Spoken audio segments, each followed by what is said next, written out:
Good evening, everybody, and welcome to this glorious setting of St. Laurence Church here in Stroud. I am Tony Davey, Councillor Tony Davey, Mayor of Stroud, and I would like to formally open this meeting of electors of Stroud, convened in accordance with Local Government Act 1972.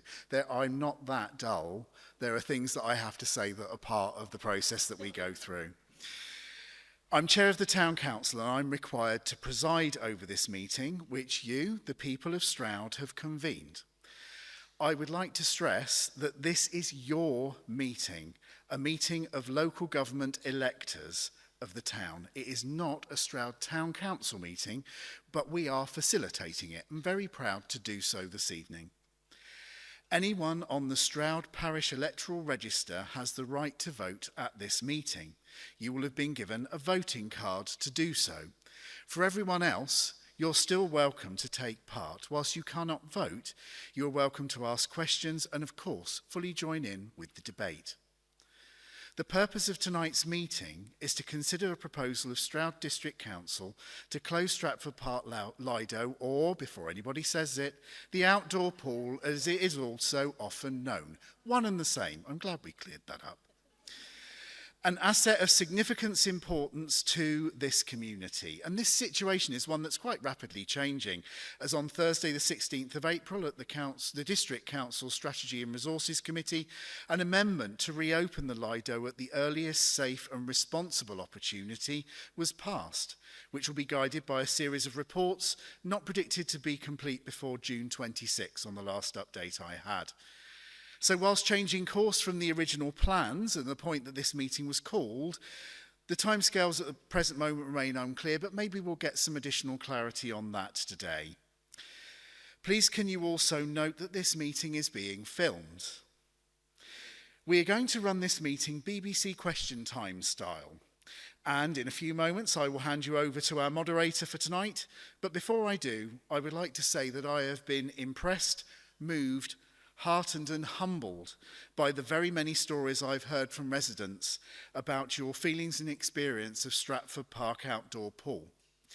You may have seen a community board as you entered, just over here, and please feel free to add any stories, thoughts, comments and experiences to it, and I hope that there will be an opportunity to feed that in to our Lido's future in some way.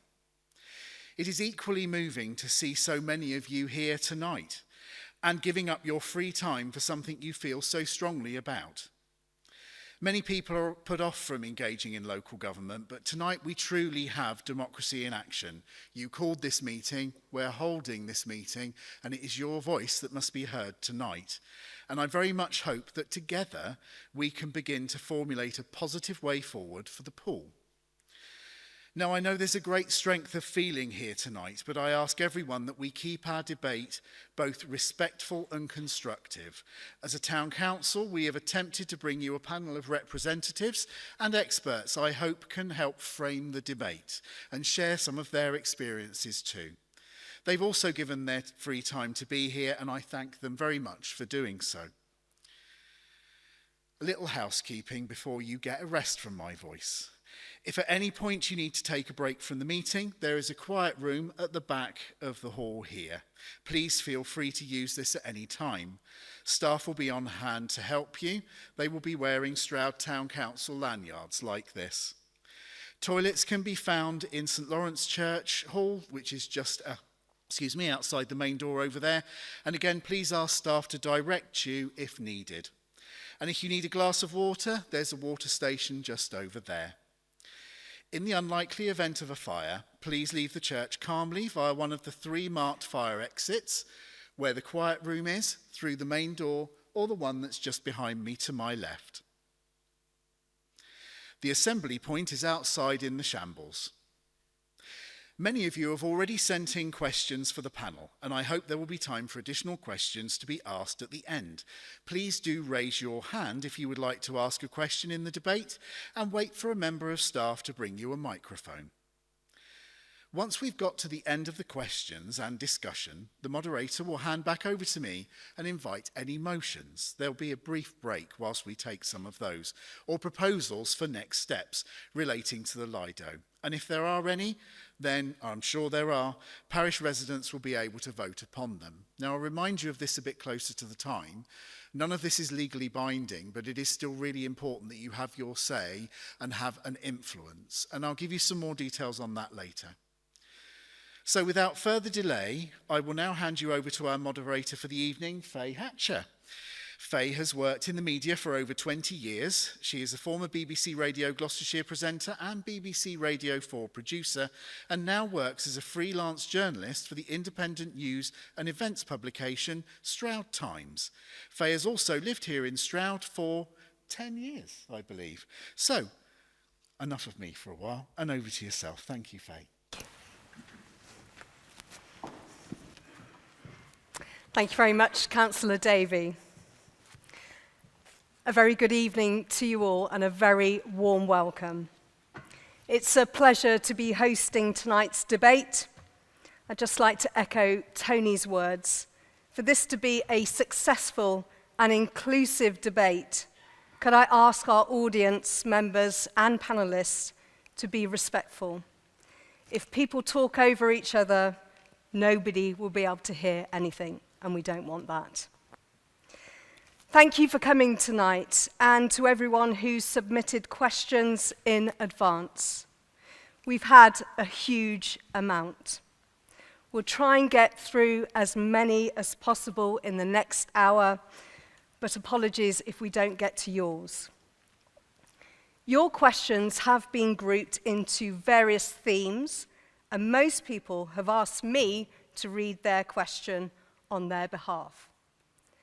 After the pre-submitted questions, we will hand over to you, our audience, and take questions from the floor. So let's get started, and to our panel, let's give them a very warm welcome.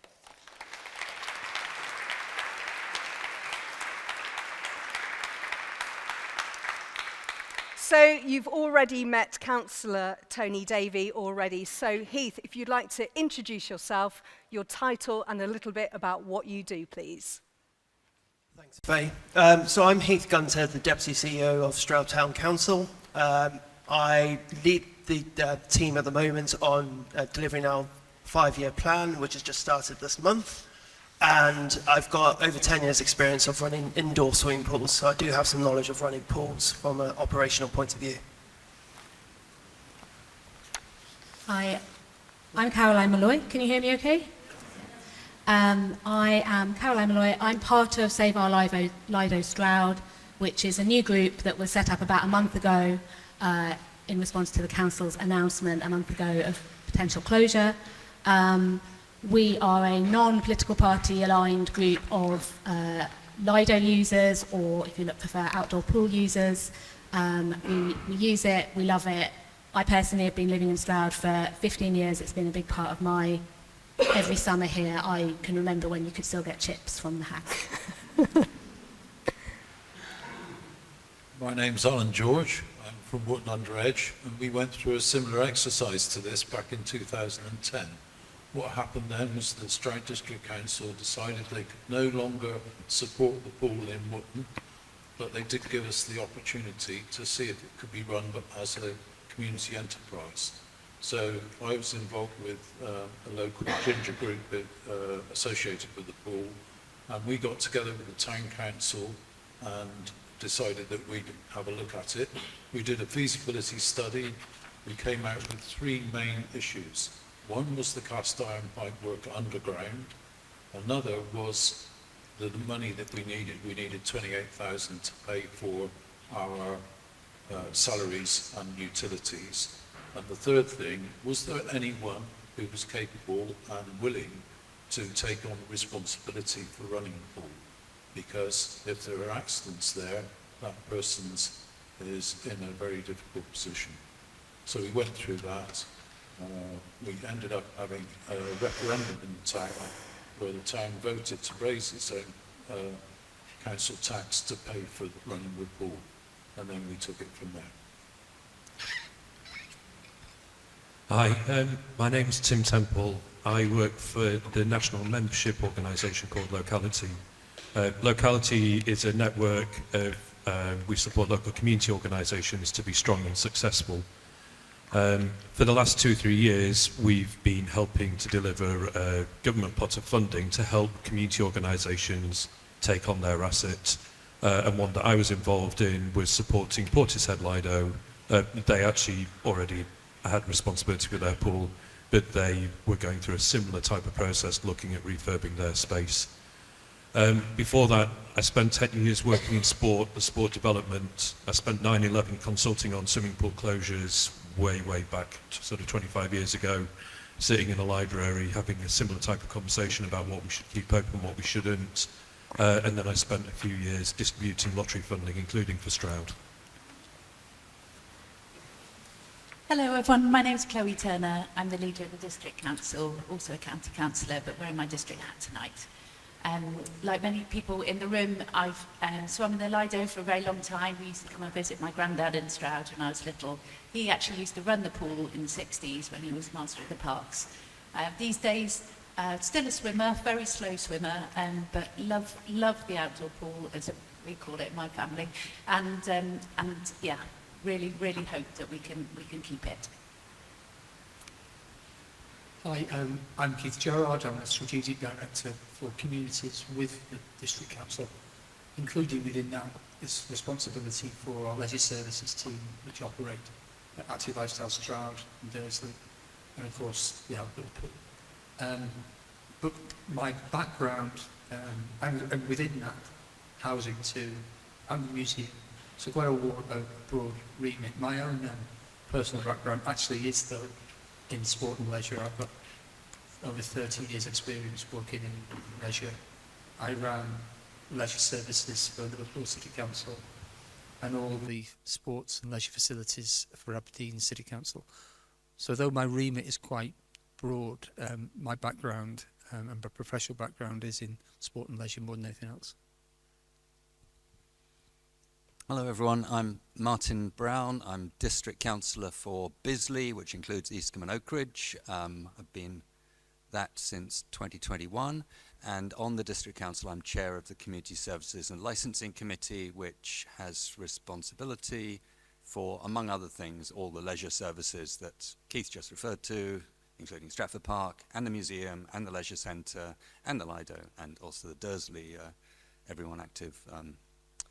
Active Lifestyles, the Dursley Leisure Centre. Would you mind passing the microphone back up? It's a bit like a relay baton, isn't it? Thank you very much to our panellists. We really do appreciate your time tonight. So thank you very much. That's our panel tonight. We did invite friends of Stratford Park Lido to take part, but they were unable to put anyone forward.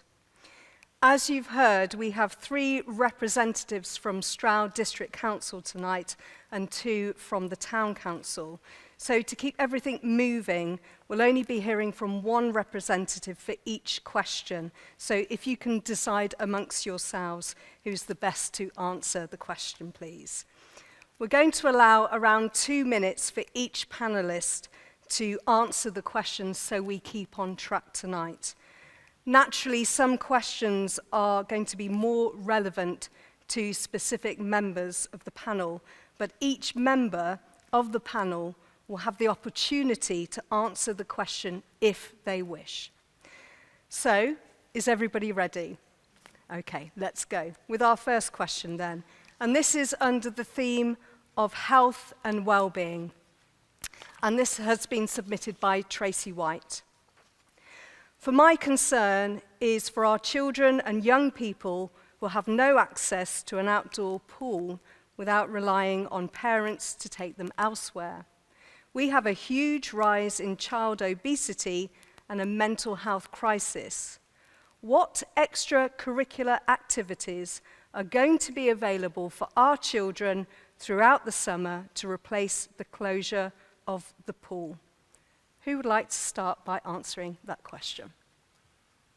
Somebody from Stroud District Council. There you go.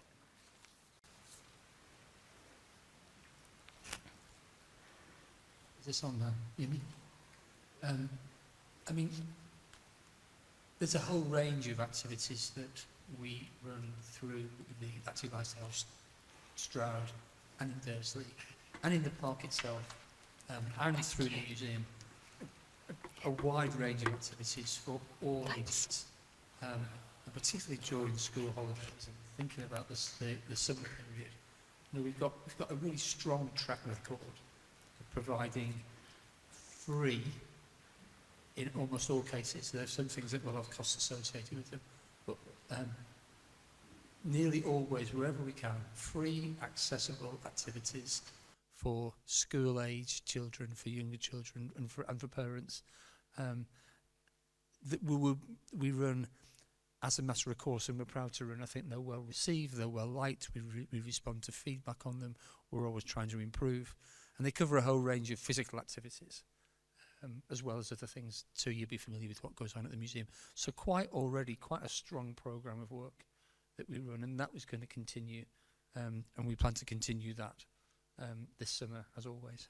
Tracy talks about a huge rise in childhood obesity and a mental health crisis. People swim for lots of different reasons, don't they, Caroline? Yeah, I'm not used to speaking in the mic, so bear with me. Yeah, I think that question really, Tracy's question really nails why our campaign ask from the start has been, please do what you can to get this open this summer. We've set out a course of works of how that's possible. And the importance, although we know that, you know, there's no chance they're going to get the pool open for the end of May, but we've been pleading with them to get it open in time for school holidays, because there isn't that much for young people to do. I've heard that from so many parents. I'm not disputing that there are good activities put on by the town council, but in terms of where young people can just heard from so many parents about children, you know, very excited that they're reaching the age when they're 11, then they're allowed to go there by themselves. You know, that's quite a milestone for generations of children in Stroud. I've been myself there. I mostly go there when the young people go, and I see how they use it, and they're diving in and they're showing off, and they're not on their phones, you know, and it's fresh air, and it's just a joy to see. And actually seeing people of different ages interact, I think, is also, you know, really vital for our community. So I hope that we will get this open for the summer holidays, if not before. Would anybody else from the panel like to answer that question? Yeah, may I just add something to that? I mean, the implication seemed to be that we need a replacement for the Lido. We are, as you've heard and will continue to hear, hoping and working to get the Lido open this summer, even if it's... and my hope is that it will be by school holidays, if not before then. You'll hear more about that. And I also wanted to mention that we're now, and this also comes from my committee, developing a play strategy. We recently hired a new officer to work on that, to develop a play strategy for the district, which will be about, among other things, that sort of issue, you know, the problem of childhood obesity, and providing more play opportunities for children.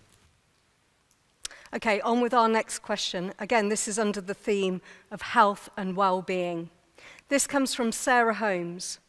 Have you looked into the long-lasting negatives from other towns that have lost their Lidos? Alan and Tim, I think you probably have something to say about this.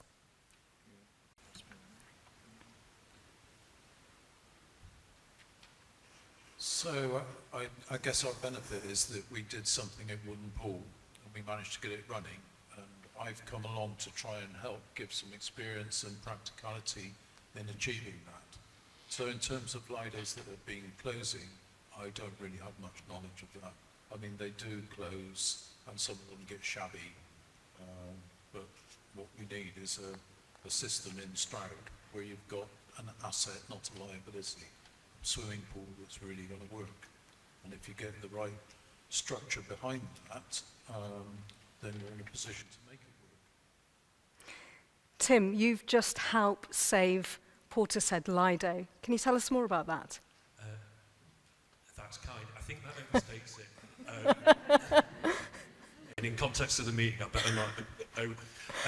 Portishead Lido wasn't at risk of being lost because of political process or lack of funding and getting it to a state of disrepair.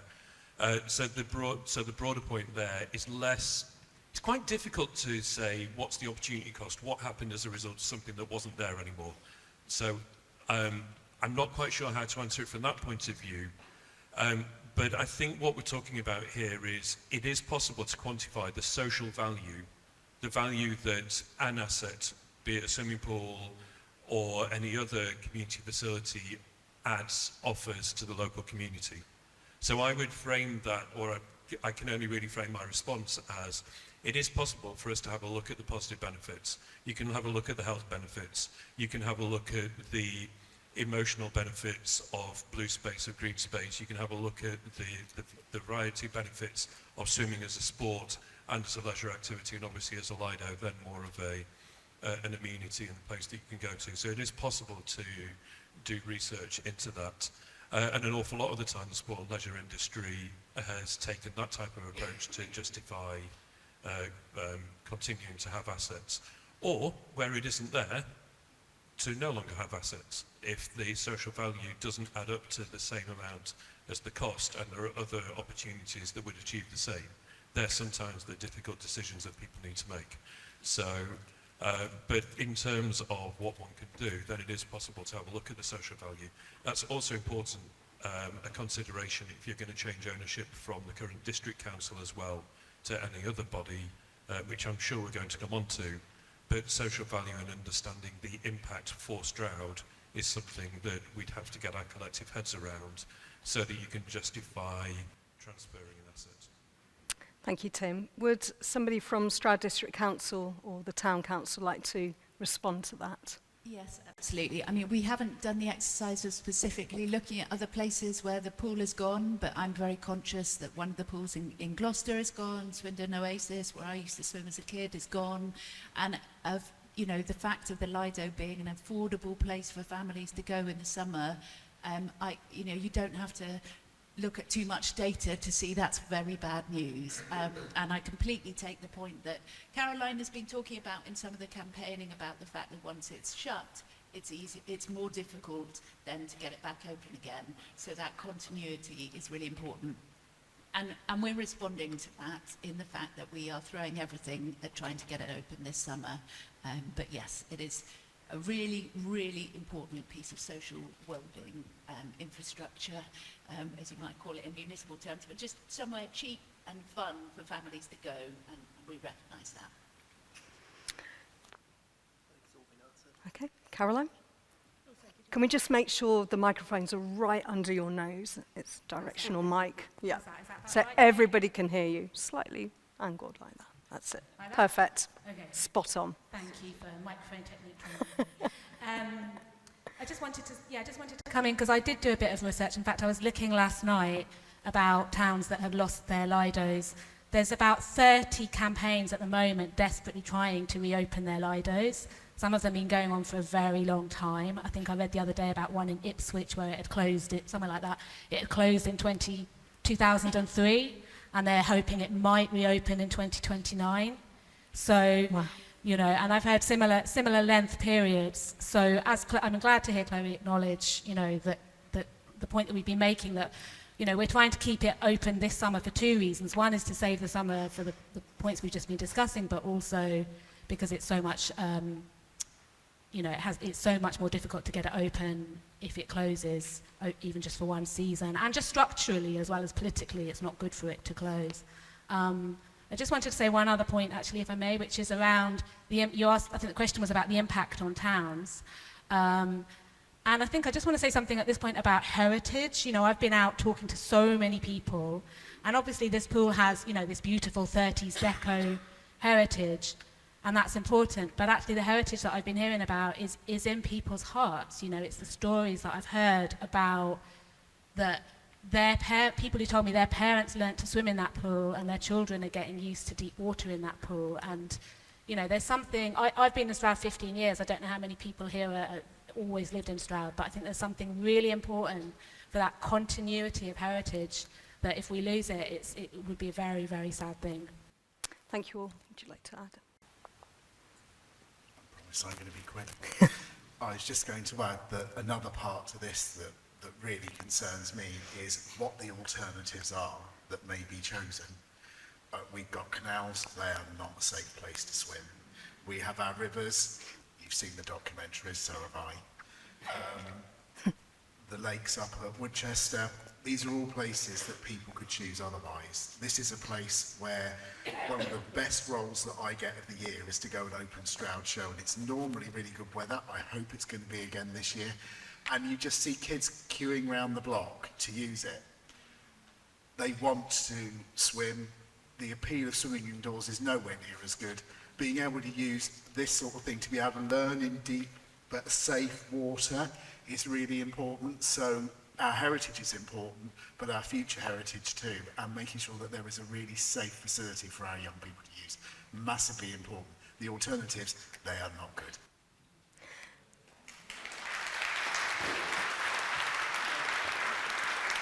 Thank you all. Okay, on to our next question. And just to remind you, this is under the theme of health and well-being. This is from Anon. I would really love to know the breakdown of figures for last summer with regards adults versus children using the outdoor pool. The council should absolutely be able to provide these figures despite them saying they can't. You pay for either an adult or children's ticket online. So it's a very simple calculation. Have we got those figures? We haven't got those figures, but if we've said that we can't provide them, I will look again and make those available to the best of my ability based on the information that we got. It's good to know who's using the pool. You need to know that there's a demand for a community asset like this. Tim, is this something that's important to know before you start investing lots of money?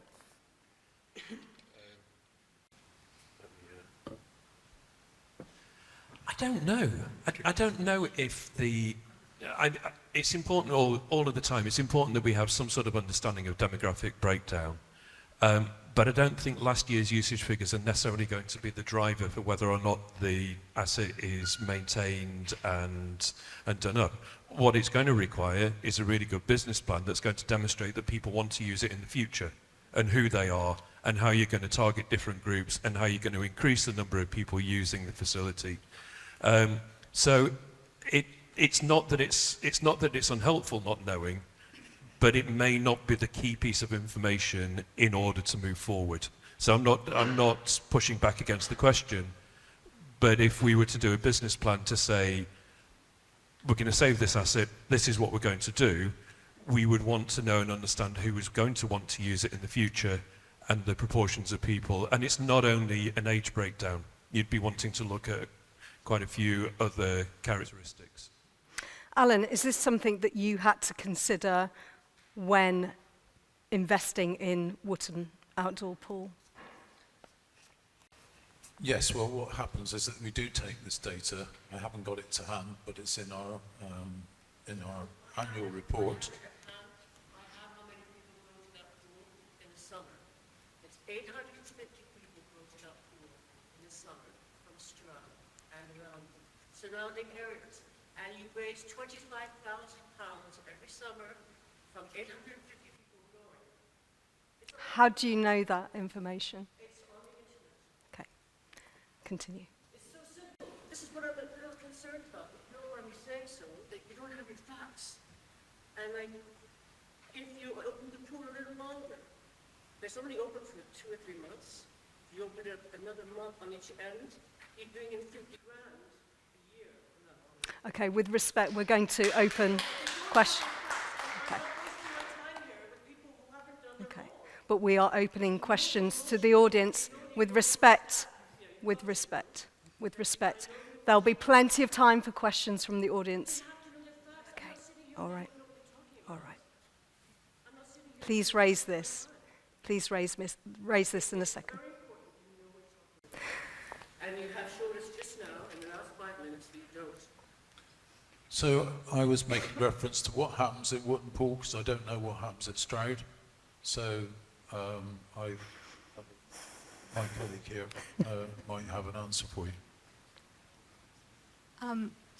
I do take your point about the shortness of opening. the figures that I've seen the council refer to in their reports are that there were 31,000 swims there last year.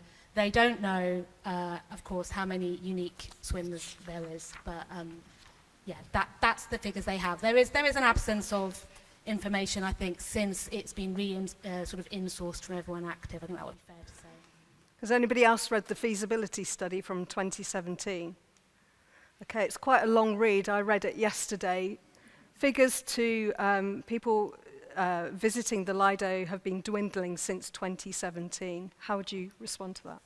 Actually, it's quite interesting. There's different reports flying around. There was a report conducted by, I think, Keith's department at the end of last season, which said that the Lido had outperformed its expectations. That actually, I think I don't know, but my guess would be that the additional lane swimming they've added in the mornings might have added to their figures. There is also a separate issue where people who are members, their membership is not always counted, those admissions. I'm a member. I've walked in myself because there's no one on the gate. I'm not doing anything wrong there, just to say I've paid in advance. I'm a member of the whole leisure centre. The Lido isn't getting that money isn't going into the current business plan, so there's lots of issues about the figures and the reporting. That much is fair. But I think it's, as we've just heard from Tony, it's not true that it's not popular. It is extremely popular, and it would be even more popular if it was open for longer hours. Okay, would anybody else from the panel like to respond? Else we'll move on. Okay. Yeah, I think we need to build up a body of data over a period of years. I mean, clearly it is weather dependent to an extent, and it's not operating at its full potential at the moment, and we recognise that. And last year was a great year, and there have been other years in recent years that haven't been as successful. But I guess the point that Tim makes is really that in putting together a full business plan, which is, I hope, a stage that we will get to soon in thinking about the longer term future, we will need to be thinking about that full potential and who are those people who aren't currently using the pool and could be. Alan.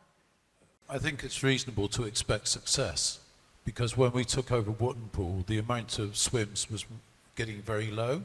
But that was because it was so difficult to operate by Stroud District Council at a distance. But when we had the local people running it, then the offer has increased every year ever since. So if you get this into your own hands and you deal with it yourself, you make it an asset, then you can increase the viability of it. Alan, I'm just going to go back to my original question. Did you know there was a demand to keep the pool open? You must have had some data to rely on. Well, I would refer you to the referendum that we held. In a town of 4,000 voters, 1,000 said they raised their council tax, and 100 said they wouldn't want to. And that's interesting, isn't it? Because everybody, in the end, agreed to a rise in council tax. And that's how you managed to keep the entrance fee so low. It's not what people normally do. They don't Microphone. increase their own tax voluntarily. How popular would that be in Stroud? Can we just have a quick raise of hands? Interesting. That's interesting. Okay, we're going to move on to a different subject now, and it's transparency. We're going to take questions at the end, okay. This is from Jenny. Why is a full maintenance and health and safety assessment, check and report not done immediately after the close of season, so that any actions that come out of that can be done during the close of the season, and if required, brought to committee, council, before next year's budget is set and agreed? What is the best practice for this, and what do Wootton Lido do? Very specific question for you there, Alan. Would you like to pick up? So we just repeat that? Yeah, so why is a full maintenance and health and safety assessment check and report not done immediately after the close of season? Okay. So what happened, Stroud District Council came to us and said that they couldn't run it any longer, and at that point we got into looking at what was needed. And so we used various experts. We've got engineers on our voluntary group, and we've got swimming professionals, and we've got the officers at Stroud District Council, and we had some help from Dursley Pool. So everybody was trying to make it work. So we found out what we needed, and we ended up doing what I said, which was we needed to raise money. We had to worry about the cast iron pipes. We've now fixed that, and we had to find people who take responsibility. And Alan, after every season, when you close for the season, do you then check what needs doing for the next season when you reopen again? Yeah, I live, sleep and eat Wootton Pool.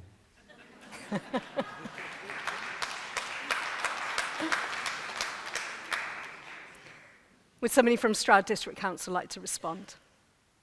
I'm beginning to know how that feels.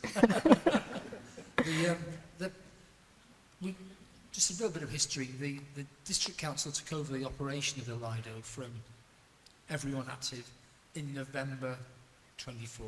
That was all the facilities that we had in Stratford Park. So the Stratford Park Leisure Centre was there and the Lido.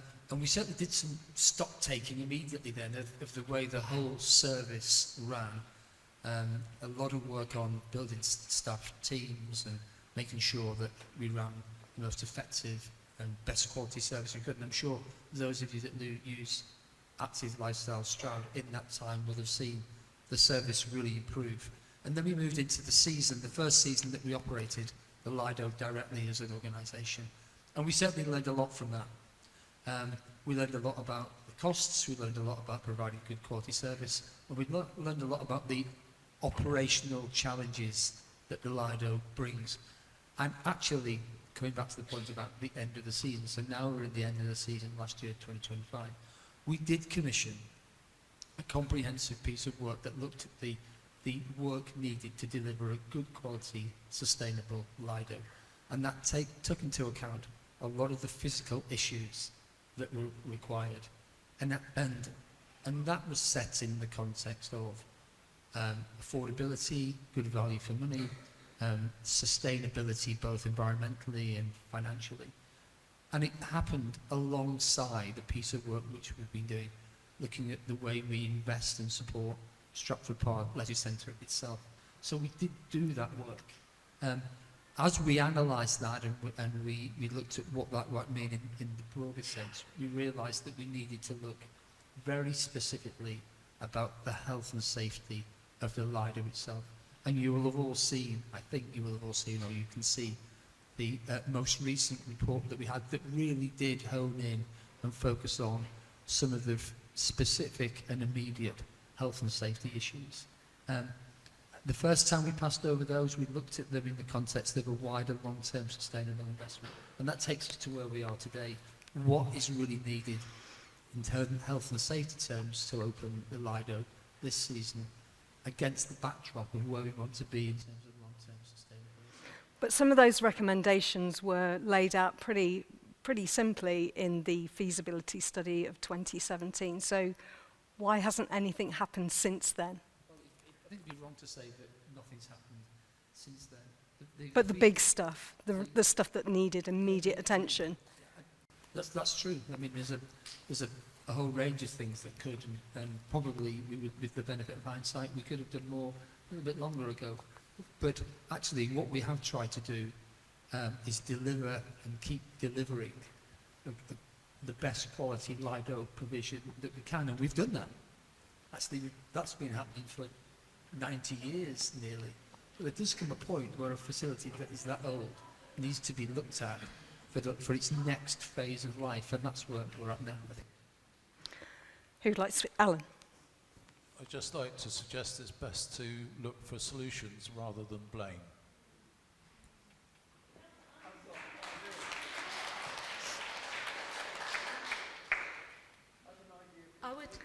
Nobody can hear you.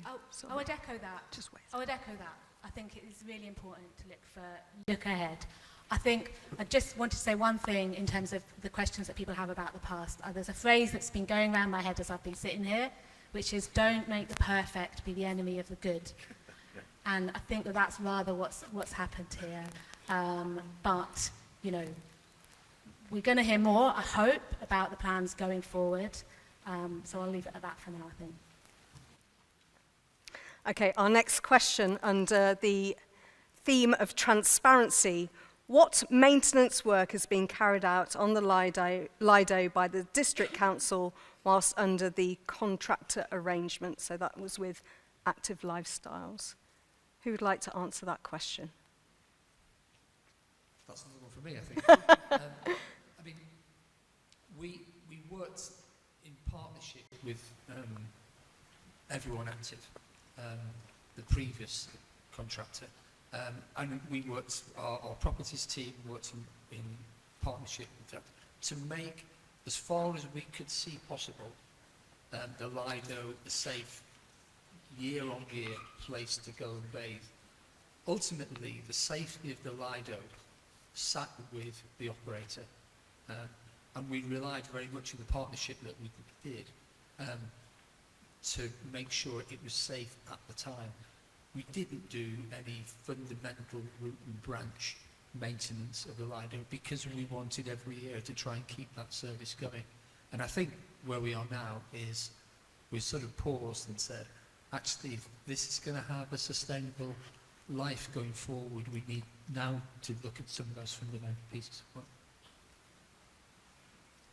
I think I'm just going to add to my previous point, actually, which is in terms of, health and safety checks, full checks, etc. I do want to give the council a bit of credit. Like, we've been, scrutinising them quite hard for the last month. We found, as in our campaign found, the engineer from Portishead, the pool that was mentioned earlier, by a bit of Stroud synchronicity, actually. And Stroud Council, to be fair, gave access to that very experienced Lido engineer that we had found and the engineers in our group, and they were able to go around and make an assessment, comparing what had been said by a health and safety guy with what the engineers and the people really experienced in pool Lidos needed. We've had to do that in the last month, and we've drawn up for them a schedule of how you get this open safely. Of course, people will have questions about why that didn't happen sooner and why there was this, other much bigger figure floating around on people's minds. But that plan is there now that would ameliorate all the risks. And I want to hear more about how that's going to be put into practice, I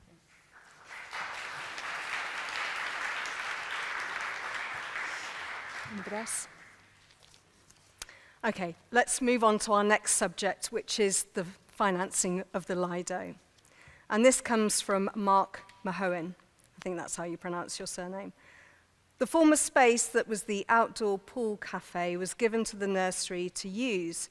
I'd like to know if the money generated off the nursery goes back to the pool, and as this was always an asset belonging to the pool. The cafe, restaurant, that was flagged up in the feasibility report of 2017 as a great way to generate money, revenue that would go back to the Lido. So what happened? Keith can come in on the specifics. As councillors, we don't get involved in the actual operational running of the pool. For safety reasons, that wouldn't be a good idea. But just in terms of, that's not really the way the council thinks about its leisure offer. It doesn't think all that bit belongs to the pool, and that we think about what is needed by residents at any one time. So I don't imagine that money, unfortunately, went back into the pool. What we do recognise is that a cafe would be a brilliant part of a Lido, and it doesn't have to be a fancy cafe. It could be someone coming in with a horse box, doing coffees, or a chip van. Maybe in time that will evolve into something more permanent. But yeah, I don't know whether Keith, you just want to add on that specific point about the.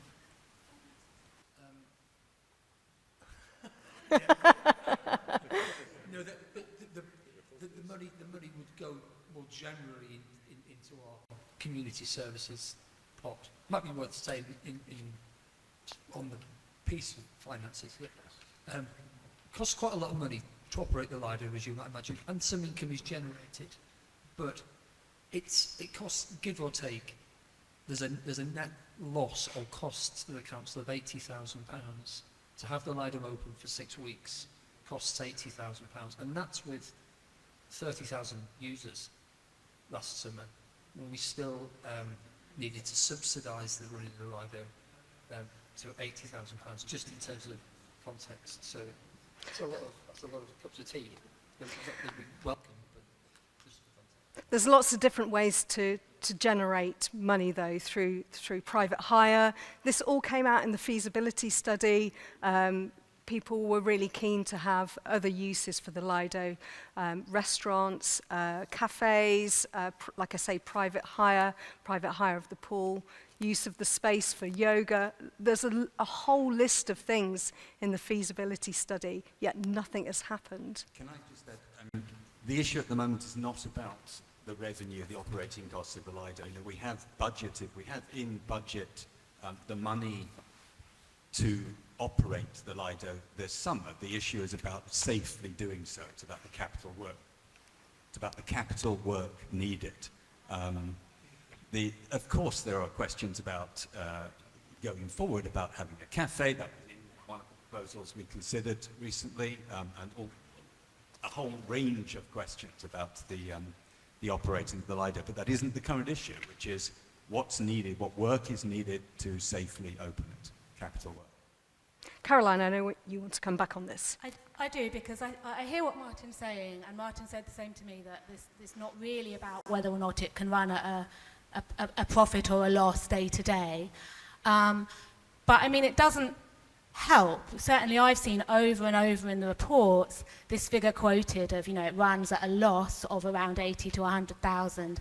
Now that's because all they're counting in the income for the Lido is literally just the money that people are paying for use when they sort of pay-as-you-go use.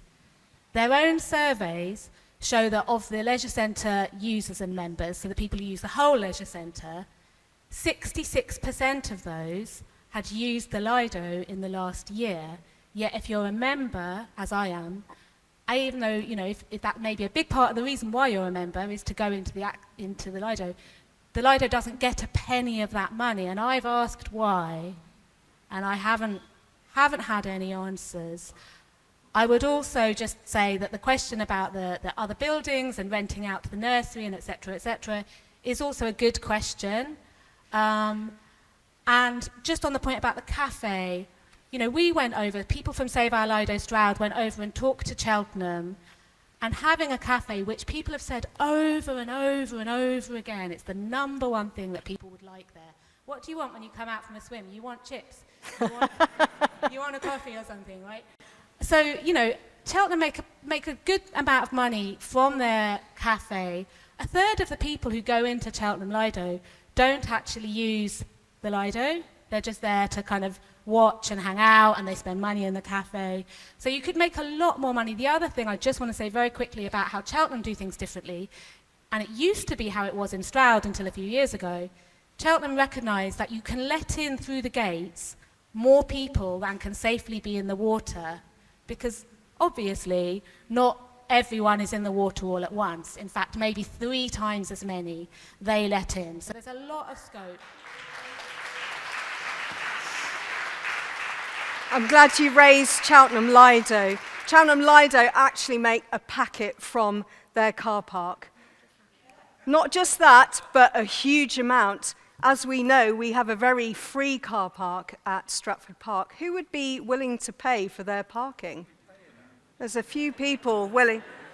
What about people from out of town? Perhaps a tariff for Stroudies and a tariff for people outside. So not many people are keen about that idea of paying for parking. Most of Stroud. The gym and everything. Why should you pay for park? Good point. I just wanted to add really that since we brought it in-house, we've actually only had 1 season. So it's perhaps not entirely surprising that we haven't experimented yet. But I do think a cafe is a great idea. In terms of the costs, I'd just like to say that you're right, Caroline, to challenge the figures. I don't feel happy with the figures. I don't think they are robust enough for the business plan that we will need. And if we get it open this season, and I hope we will need to harvest from that much richer data. It's perhaps also worth noting that as well as not bringing in the costs, none of the overheads are applied to the Lido either. So it does go both ways, but we do need to have figures that really reflect the costs. But the point about the bathing load is really valuable, and we will be taking that away. And hopefully we can get to the stage where the pool is a place where people want to linger, and therefore we can get many people more in the door and get those revenues up as high as we can. Okay, following on the theme of finance, this is from Anon. Could the council clarify what principles it uses to distinguish between capital and revenue expenditure when assessing affordability in getting the pool ready in time for the school holidays? I'm not looking for figures, just examples of what types of costs fall into each category in this context. So I'm a chartered accountant, so I can give you what I would talk about, but this is also broadly what the council talks about. I mean, we're really looking at costs where the asset endures over a year as being capital. Quite often, and I believe this is the case at SDC, there will also be a de minimis, like a low value, where if something is below that value, like a stapler, for example, it's going to last more than a year, but you wouldn't call it capital, you'd call that a revenue expense. So in the context of the pool, the kind of work where we're doing, where we're sprucing up the pool with a lick of paint and that sort of thing, that, broadly speaking, is going to need to be done every year or every couple of years, and I'd expect that to be revenue expenditure. But replacing some of the pool plant, some of the pipe work, that kind of thing, that would be capital. And those two things are treated quite differently in council finances, and that's why you'll see on the handout that we've given, we've got a £200,000 upper limit for what we can spend on revenue, but we've got a greater amount that we can spend on those enduring benefits for the pool that we would call capital. Does anyone want to come back on that? Having spent many years running a pool, we used to have maintenance programs, so I'd be quite interested to see what the maintenance programs over the last 10, 15, 20 years were of the Lido. Is that possible to see that information? Stroud District Council, is it possible to see that information? I'm sorry, I missed a little bit, but I think you're asking for to see what maintenance has been carried out. Yeah, we'd be happy to look at the maintenance programs and provide that. Okay. As far as it's available, certainly. Okay, continuing on the theme of finance. This is from Anon.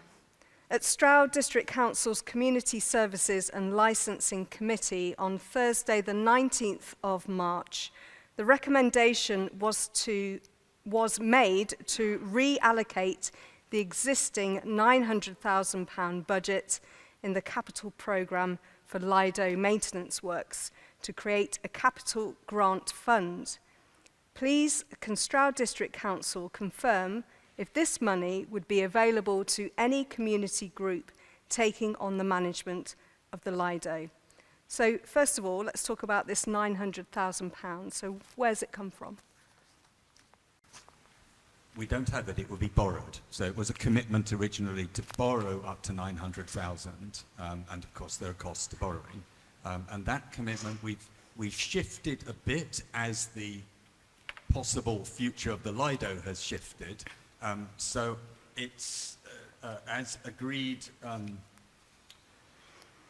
the first shift made at Community Services and Licensing, jump in if I get this wrong, Chloe or Keith, was to offer it as a kind of match funding when we were looking at capital expenditure well in excess of that, and I know the figure of 5 million has been much disputed, but let's say a few million, and this probably is still what the Lido needs over the longer term, not just for this summer, obviously.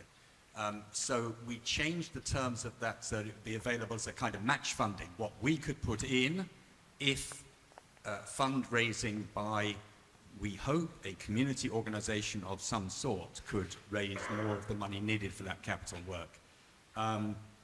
We've now, at the Strategy and Resources Committee last week, we have now said that we would borrow, still borrowing, of course, not money we have, towards capital work that is judged necessary for the longer than one summer future. But some of that,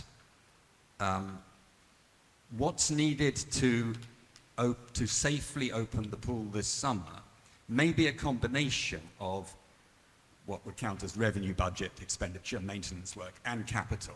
So the up to 200,000 for maintenance work and the up money that we would, by the way, would have to come from cutting somewhere else in the budget. So we've committed to spending up to 200,000 if it takes that to safely open the Lido this summer. But we would have to find cuts somewhere else because our budgets are squeezed by largely by reductions in central government funding. So it might be that the work needed to open the Lido safely this summer is a combination of maintenance work and capital work. And if that's the case, then some of the 200,000, or up to 200,000, would be joined with some of the 900,000 borrowed money that counts as capital. That get it about right? Caroline, I'm going to come to you. You mentioned earlier that the campaign group commissioned an independent civil engineer to carry out their own assessment of the Lido and what needs doing. Is £900,000 going to cover? It is absolutely ample. Just to be clear, more than enough. Just to be clear, we haven't paid anybody. We're all doing this pro bono. This is the engineer is someone who himself swims in the Lido with his family, but he is a chartered civil engineer. He's costed the programme of works that's needed to get it up to scratch and fit for the summer and beyond. You know, this is stuff like relaying some slabs around the Lido, you know, maybe some handrails here, yes, some shot blasting to the base of the pool. It's all fairly small scale stuff. And that's absolutely could be done, needs to be done. I'm not an accountant. I'm not sure how much I've completely followed that answer, if I'm honest. I think that, you know, there is obviously a question about if you don't do maintenance, which is revenue spend, at what point does that then become capital? Because it's been, you know, it's got a bit beyond that. These problems are for the council to figure out with their accountants in whatever way they need to. I think for me the key thing is that this needs to be explained clearly, what they're going to do and when, and it needs to be done really transparently, because I think they're saying that this is happening, but I'd like to hear more clarity on that as the evening progresses. Does anybody... Chloe, go back to you.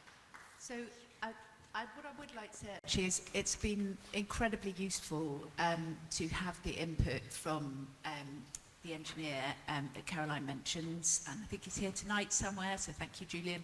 And the piece that he's doing about looking at what do we need just to get it open for this season, plus one eye on future seasons as well, is very useful. That's not the exercise that arrived at the 900 grand in the first place. I think we're all hoping that we can get to something like the kind of figure that SOS have come up with, 120,000. The figure of 200,000 is anticipating that there may be some extra bits and bobs in there that as a council, and therefore a naturally risk-averse organisation, we might want to pay for.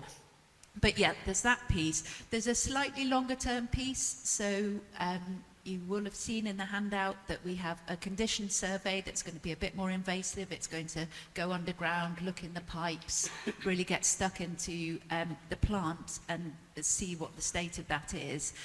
We are anticipating that some medium-term work will likely come out of that. Hopefully there won't be any deal breakers that prevent the pool opening this season, but there may well be some money that needs to be spent that will eat into that 900,000 because we don't just want it open this season, we want it open from every season from this point on. But yeah, I think what we've asked, as of Thursday night, we asked officers to give us a costed plan and a timetable for what needs doing, both in the short term, getting it open this season, hopefully in time for the school holidays, the medium term, what's it going to take to keep it open, and then all of us starting to think about that longer term picture, who should own and run the Lido, and what does that kind of putting it on a sustainable footing forever look like? in the way that Alan has done at Wootton. And I had some involvement in the past in Wootton when I used to live there, and it's just been amazing to see how Alan and his team, every single year, that pool has just got better and better in community hands. And that's a vision. Alan's blushing. But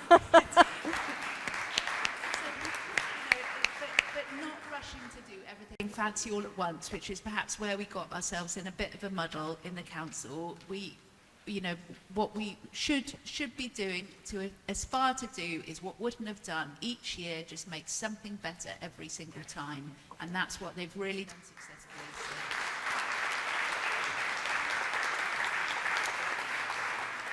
Alan, do you want to say anything? You're very kind. Chloe, I'm glad that you mentioned ownership, because that is our next theme now. And this question comes from Emily Lake. Looking at the long-term future of the Lido, it is apparent that Stroud District Council wish to work with the community to secure the Lido's future through transfer of ownership or management to a dedicated trust or the like. With this in mind, what specific skill sets does Stroud District Council believe are needed from the community to make this a reality? First of all, is it apparent that Stroud District Council wish to work with the community to secure the Lido's long-term future? I think when we look around the country at pretty much every single Lido I can think of, they are in some shape or form in community hands. And it'll be really interesting, hopefully, to hear from Tim in a minute, who's a specialist in this, because of his, fantastic experience. But I think as we go into the Unitary Council in 2 years' time, so in 2 years' time, for those who aren't aware, Stroud District Council will cease to exist. And instead, we will either have one or two sort of mega councils within Gloucestershire. And those councils will operate adult social care, children's social care, and highways, which are really big demand-led services that eat up a lot of money. Special assets like the Lido are going to be vulnerable in that situation. So I think my feeling is that the Lido in its long-term future would be much safer in community hands. In terms of skills, I'd probably hand over to Alan on that, but I gather a nuclear engineer is a vital part of it. Actually, Tim, would you like to pick up there? Yeah, I thought this question might come up. Before community skills, and there are skills that are going to be required to operate at the moment. Those same skills are going to be required by somebody, whether they're employed by a local authority or volunteer for the community or whoever. So in terms of the tasks that need to be done, we could probably pretty quickly pull together a list of all the activities that take place. Can lean on the likes of Wootton. But I just wanted to, first of all, say I don't think it's automatically binary between either the district owning and running and the community. And I just wanted to suggest that there may be more than this, but I thought of 4 different ways that this might move forward.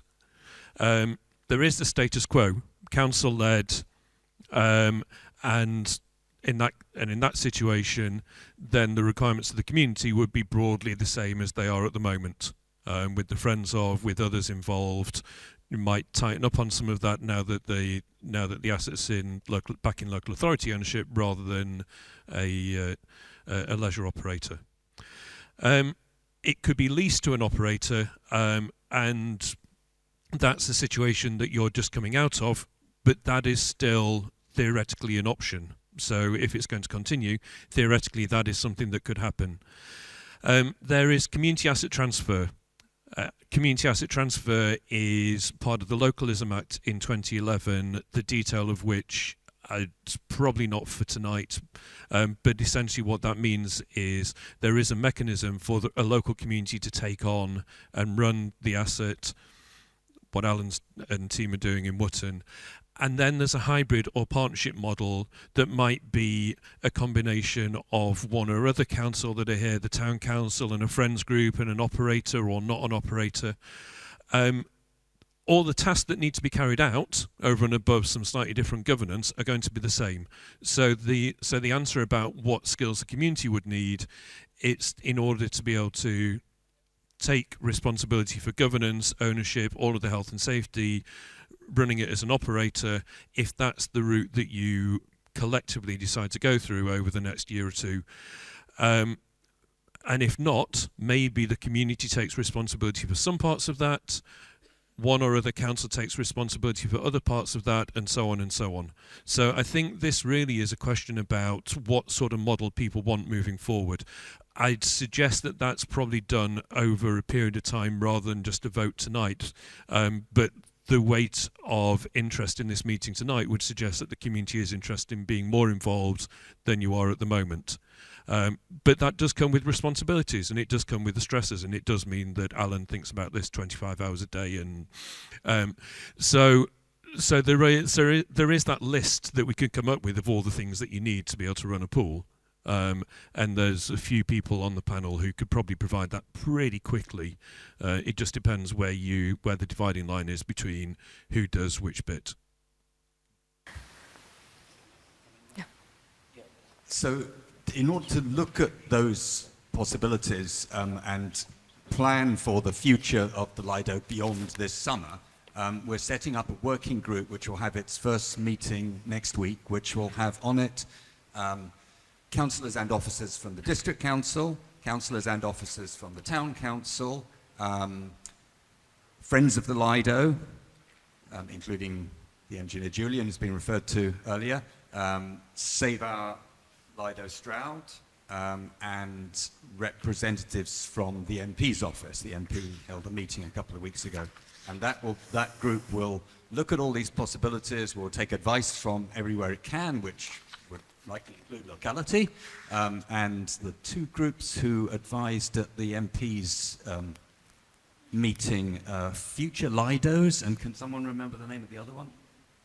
And Swim England, yeah, and we had some very helpful advice at that meeting, so we'll be following that up. So that's where we are, how we are starting to look at the future of the Lido, questions of who will own it, who will manage it, and all of the above that's been mentioned and more. Thank you, Martin. This was actually a pre-submitted question as well. Would Stroud Town Council take on the Lido from the District Council? How did I know this one was coming up? So there's definitely a role for the Town Council to play. I can't commit to anything here. We've got our own structures that we need to go through as a council. But there is a history of the Town Council taking on assets from the District Council. So you'll remember what the sub-rooms was like many years ago, and now what it's thriving now. So there is that history there of us being really good custodians of community assets. Town Council is very open to discussing these. First of all, it needs to be for the community, and then we'll have a conversation with the District Council. But for us as a Town Council, the community needs to tell us whether they want us to take that asset on first. Okay, so, sorry, Karen. I just wanted to come in there as well. I think that one of the skills that everyone here has shown is like an ability to scrutinise and to hold to account. And there's a question about, what skills are wanted from us, but it's also about what the community wants. And I think what we've been saying is we want, the initial announcement was to kind of hand over to the community an asset that was closing, that was being mothballed. And we've said, we don't want that. Let's talk about handing this over once it's, functioning as a going concern. You've done the basic repairs this summer. So, the working group was mentioned. So thank you, firstly, everyone for being here who's pushed that, I think. I've been invited to sit on the working group. I've accepted. But I'm just quite anxious that although there are excellent, amazing people in this room, the people from the locality, the people from Wootton, I know Chloe herself, lots of people who've got really good experience and skills in these kind of transfers. And yes, I personally would like to see the Town Council taking a strong role. But I think, we need to make sure that we keep our eye on the ball. It's good that the council has passed this amendment. We welcome that, to say that they are going to try and keep it open after all. But, then the risk, and the reason we didn't respond too favourably initially, or we were a little bit cautious in our response, is because there was a risk that it was too slow, you know. We have seen, today there has been stuff going on, right? There's been people walking around on site, and we are encouraged by that, I would say, you know, that stuff is going on. The engagement has been positive, but there is a lot of complexity and there is a lot of unknowns. We're hearing that tonight, you know. A couple of years ago, we got reports about what needed to be done, and it didn't happen. So really, we need to make sure that the boots are on the ground, as it were, by the end of May. And I would ask the council tonight to commit to publishing a timescale, putting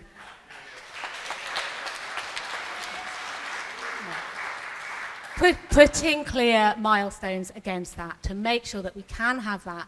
In private conversations, I think we were told maybe 3 to 4 weeks would be the timescale to get a costed schedule and get stuff happening. That's just about enough time, and I would ask the council to publicly commit to that timescale tonight if they can. Caroline, just very briefly, a yes or no answer. Would Save Our Lido Stroud commit to helping manage the Lido? We commit to helping in whatever way we can.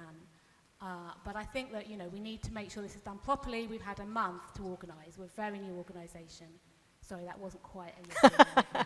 That's good enough for me. Is Liz Baldwin in the audience, please?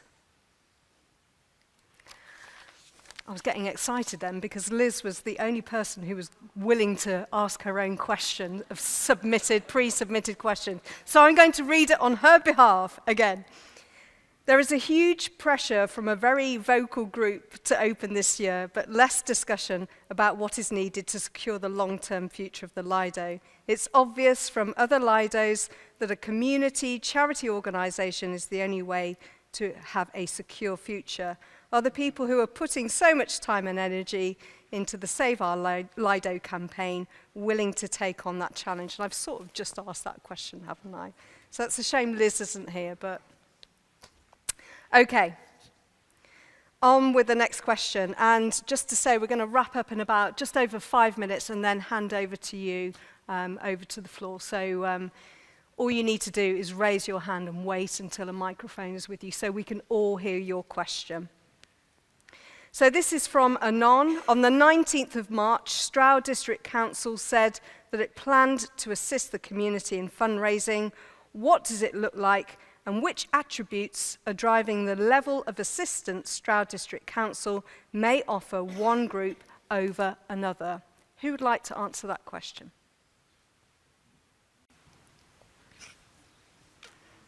I think my answer to that is my previous answer. That's what the working group will be trying to establish. And I think the working group is having a preliminary meeting which will be discussing its terms of reference, its remit, its membership.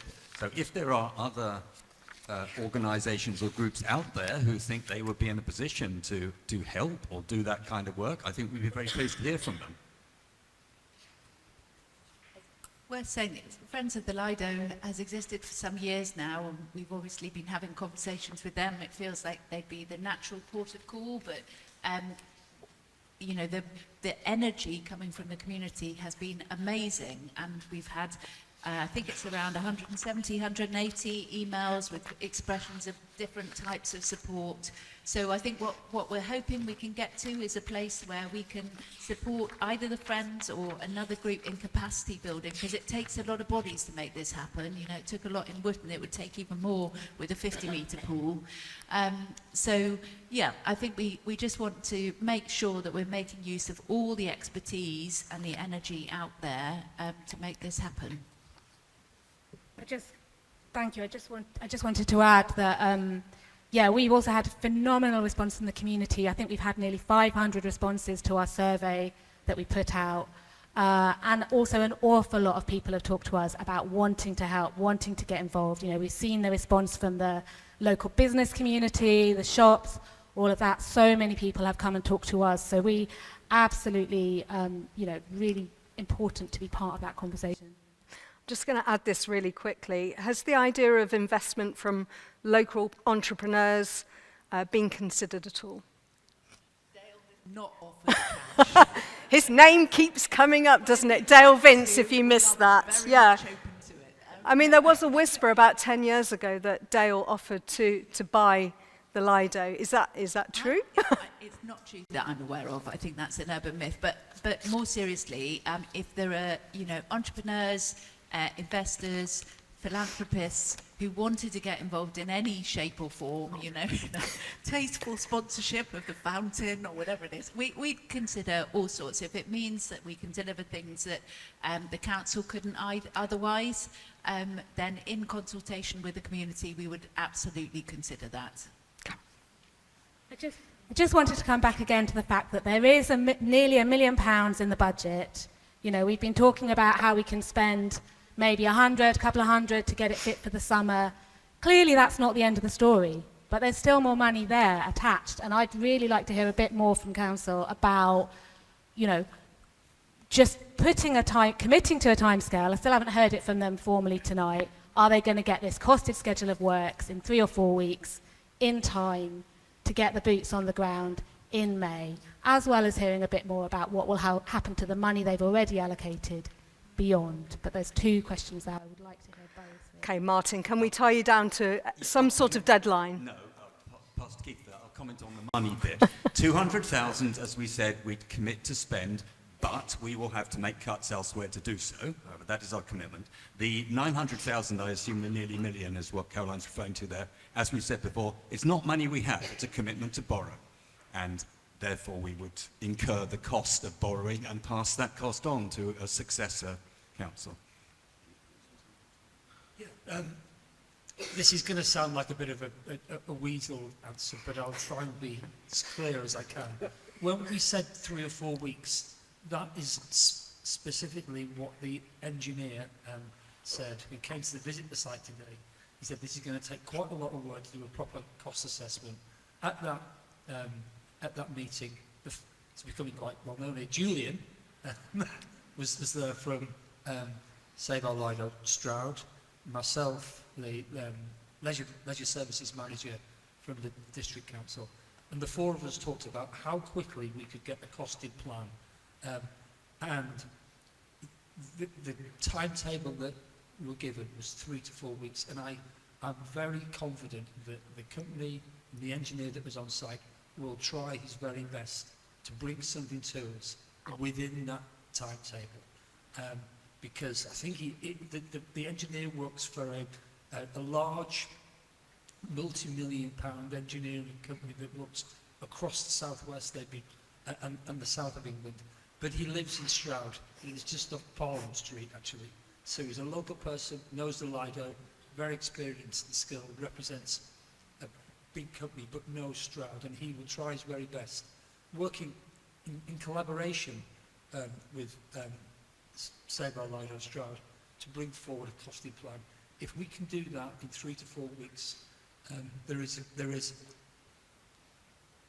a commitment to move and mobilise on site as quickly as possible. But it depends on the scale of the work and the cost that coming back. But there is a real genuine commitment for us to do that. It's not for me, and it's outside of my control really to say. I can say definitely it's going to be 3 weeks, or it's definitely going to be 4 weeks, because it does depend on the company which we're commissioning to do that work.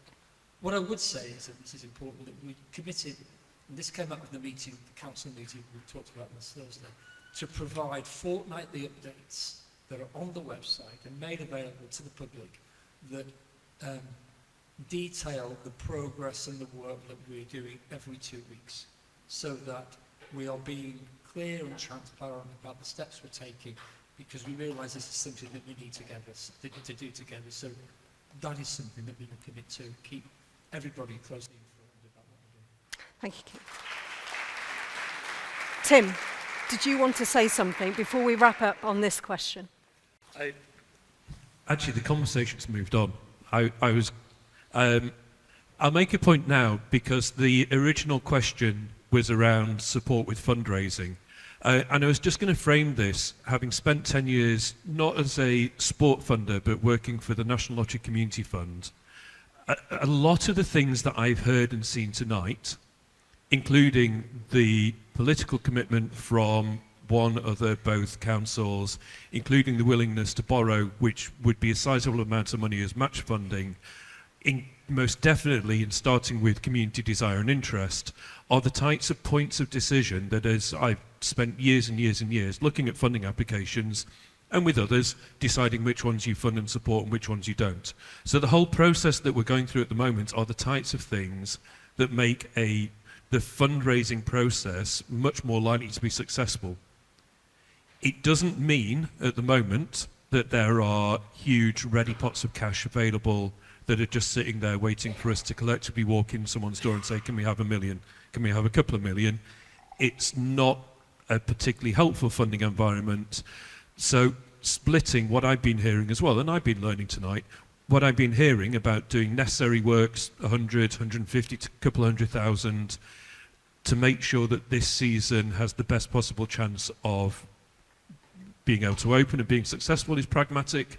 There's then a medium-term plan required for the the larger pieces of work that means that you'll have an asset that you want to celebrate in years to come. And what I've heard is a commitment pretty much around the whole room to get involved in our own image in terms of that process. And as someone who would, like I say, is used to read all of these applications day after day after day and make decisions and grant manage, this is the type of process that would really then serve well looking at that medium-term, longer-term future. Thank you very much, Tim. Thank you. So that concludes our round of pre-submitted questions. Thank you very much for your patience. Let's hand over to you now, the floor. If you'd like to ask our panel a question that hasn't already been asked, or more importantly, you feel perhaps hasn't been answered properly, please raise your hand and wait until a member of staff comes to you with a microphone. So we've got a few questions here. Okay. Man at the back. Tom. Thank you. Tom Berry. I'd just like to make a plea for public ownership. I feel ever since this store is broken that there's been a sort of narrative coming from the district council of this needs fundraising from the community. They call me old-fashioned, but I pay my council tax, and in return for paying my council tax, I like to see services provided by my local council. The local community, we already had to build the sub-rooms, we've had to buy the heavens. It's exhausting. Why should we have to do this? We have a local council. Please provide the services we want and let us swim at our pool. Thank you.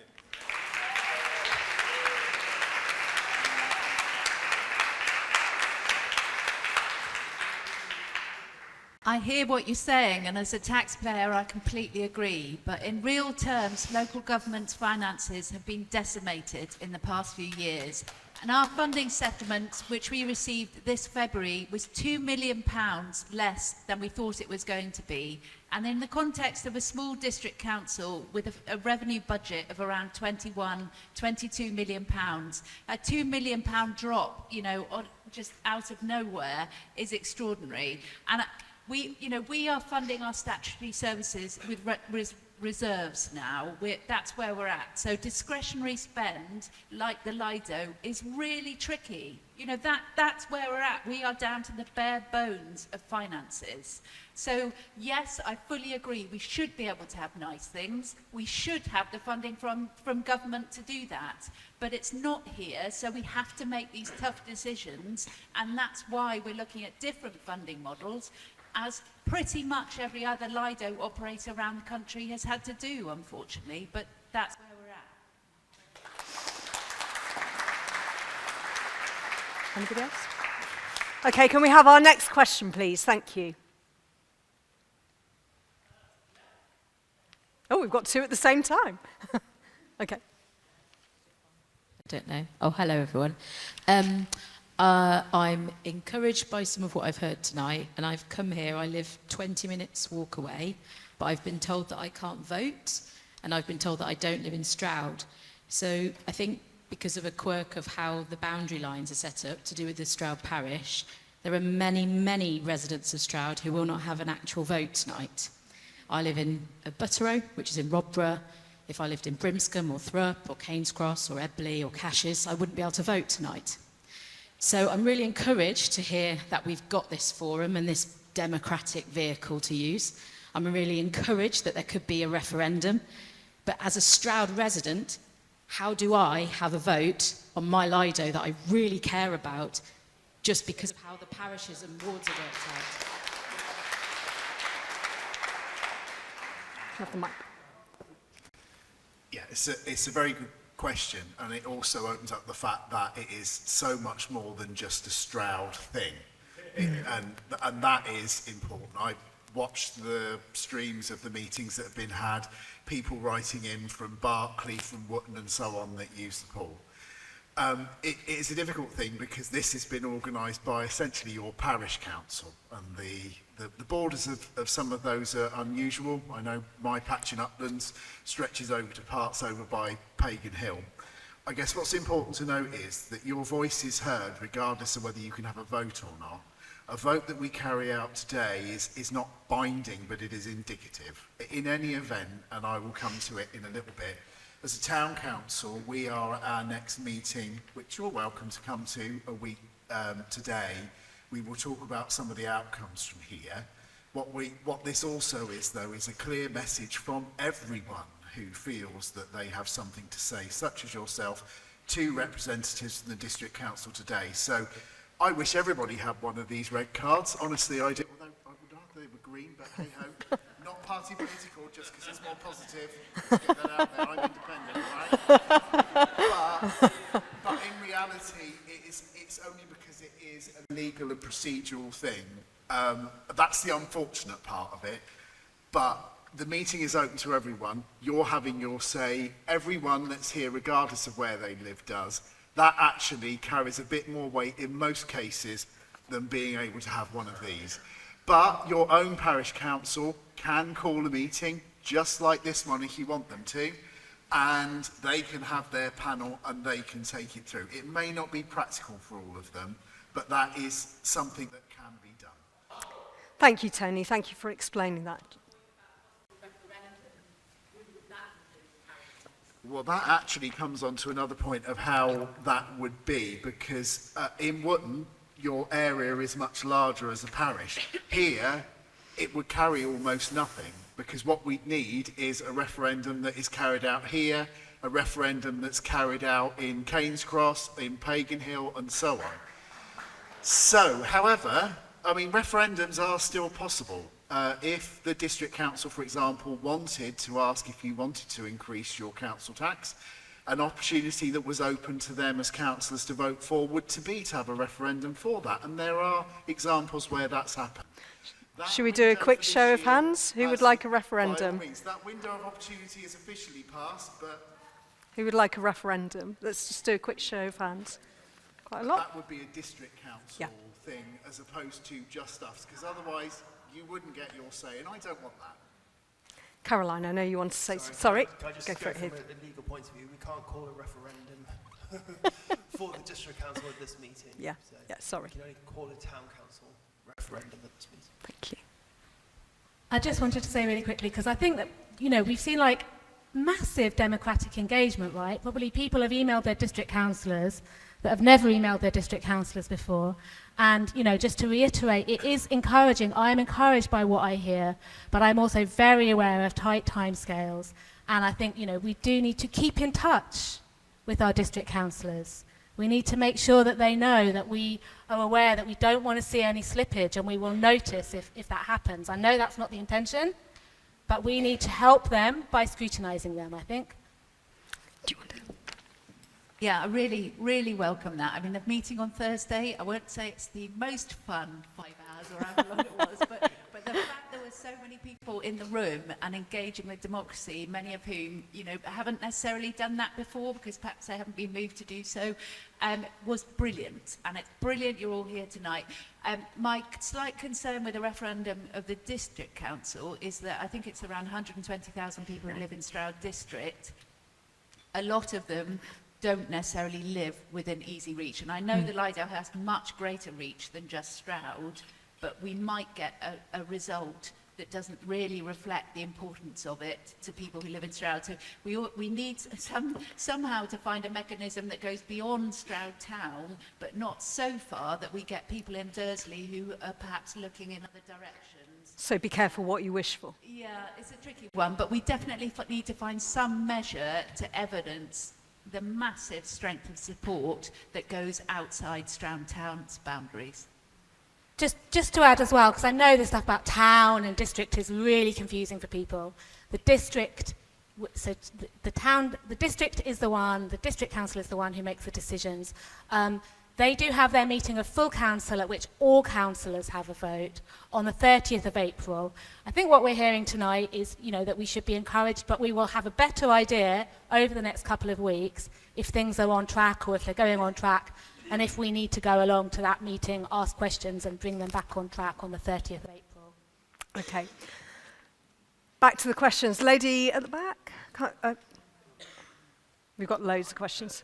So my question was about finances, but we've moved on.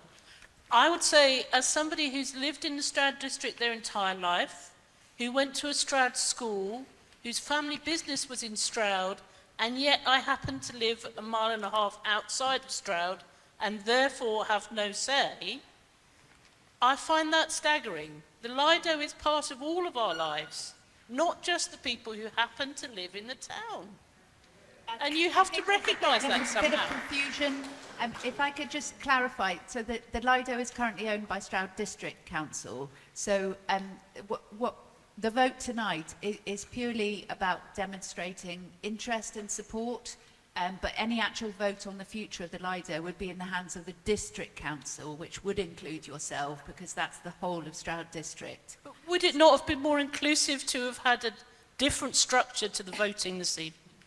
Yeah, because we're not a parish council, we don't have the same mechanisms. So yeah, but you could have run 2 votes. One for the people with the red card and one for the people with the green card who don't live in town. Yeah, possible, yeah. I'd have to hand over to Stroud Town on that because it's their meeting. That would have been a good idea. However, that wouldn't have then been been discussed at our full council meeting, because from a town council point of view, we need to be able to recognise our voters within our parish. We've got to remember this is a town council public meeting.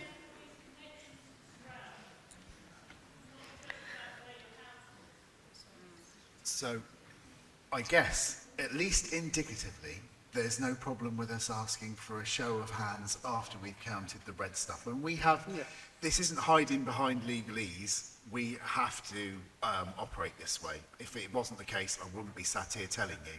But I don't see that there's any harm in us asking for a show of hands once we've done the count of the red cards, because at least that then gives us, well, it tells our colleagues at the district council a bigger picture, but it still means that what we have to react to legally with our ward members is something that we have to arm us. That's probably the best compromise I can offer, but I think the overall impact of it will not be changed, I believe.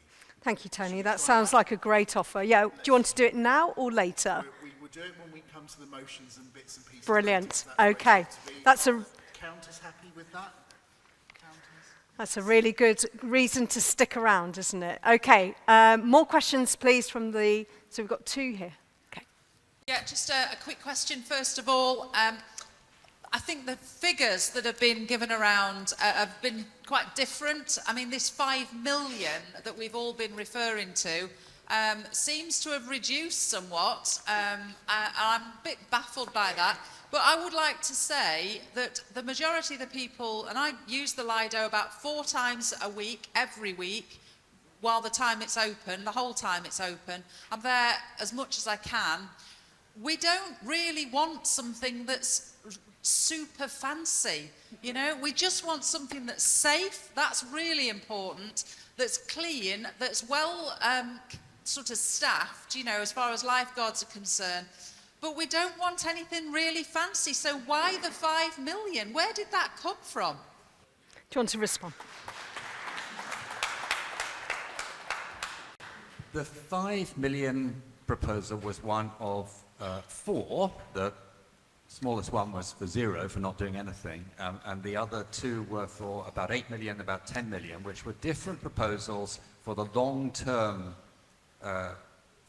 work on the Lido. The 5 million, 5.1 million actually, was something called a REBA Stage 0. So it's a high level, not a quotation for work, not a final decision about what will be done. And it wasn't really to make it a fancy place at all. Those were the 8 and 10 million pound proposals. They were fancy. It was what was by as it was found in that report, what was necessary to make it safe and sustainable for the longer term future. What we've been talking about this evening, the 200,000 or whatever it may be, is just for immediate work, band-aid work that would keep it open this summer. That might not be enough for next summer, never mind for the longer term future. That's undecided yet. So the 5 million probably was not what the work included in that report would actually have cost by the time we got to the further stages of reports and towards actually doing work.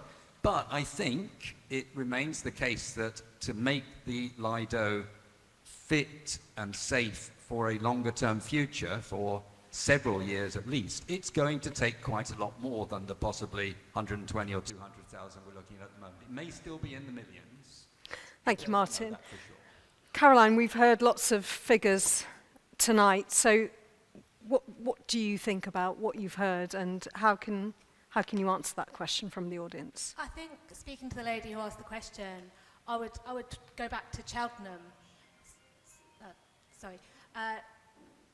Suddenly scared that was mine.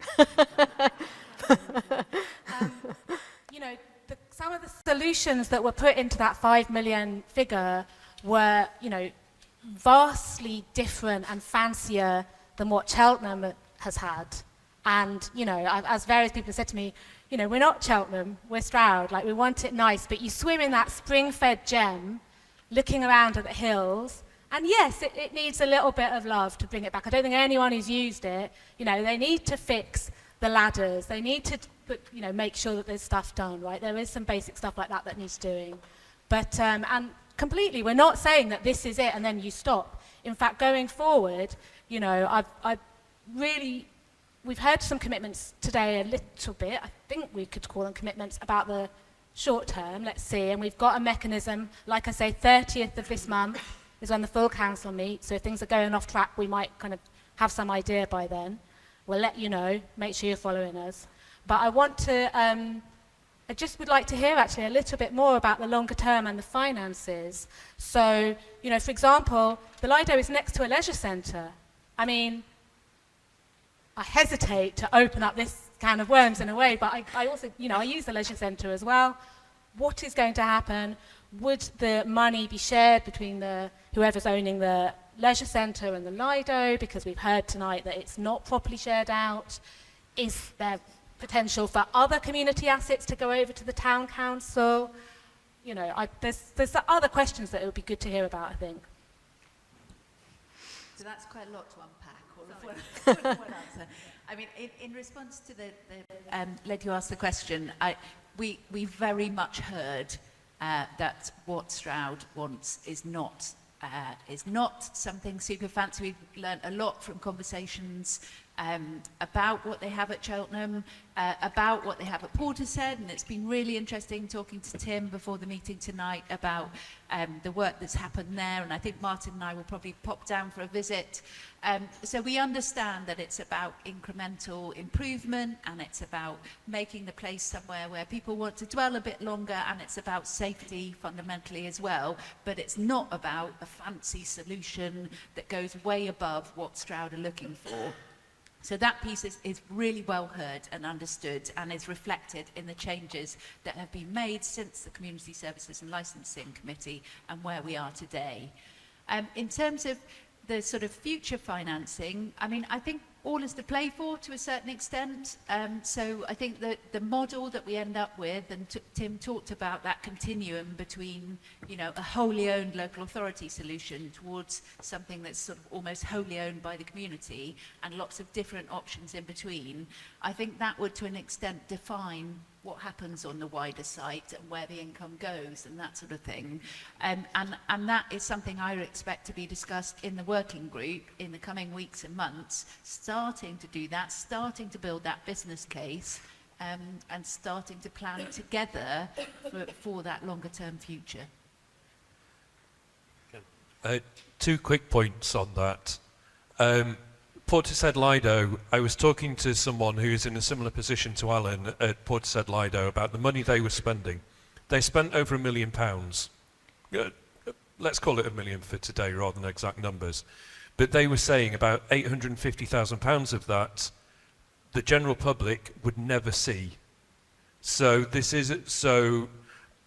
I think everyone here on the panel has heard that you don't want something which is brand new, ultra shiny, but just to do some of the basic work on a Lido that was already open was over £1 million, and £850,000 of that was not seen by anybody, and if you went down there you wouldn't really see. So what we're talking about here, for an 89, 90-year-old Lido, where there are some significant below the bonnet things that need to take place, they are going to have a heavy price tag, or potentially have a heavy price tag. Different conversation to what happens this year, but medium term, it may still end up a big 7-figure sum, however, whatever colour paint you want at the end, because that's just a little bit at the end. The other thing I would say on that continuum of local authority ownership all the way through to community ownership, also be careful what you wish for. As a community, if you want to take this on, do you want to take it on with a huge amount of liability, or do you want to take it on in a position where a lot of that work has already been done through collective endeavour here?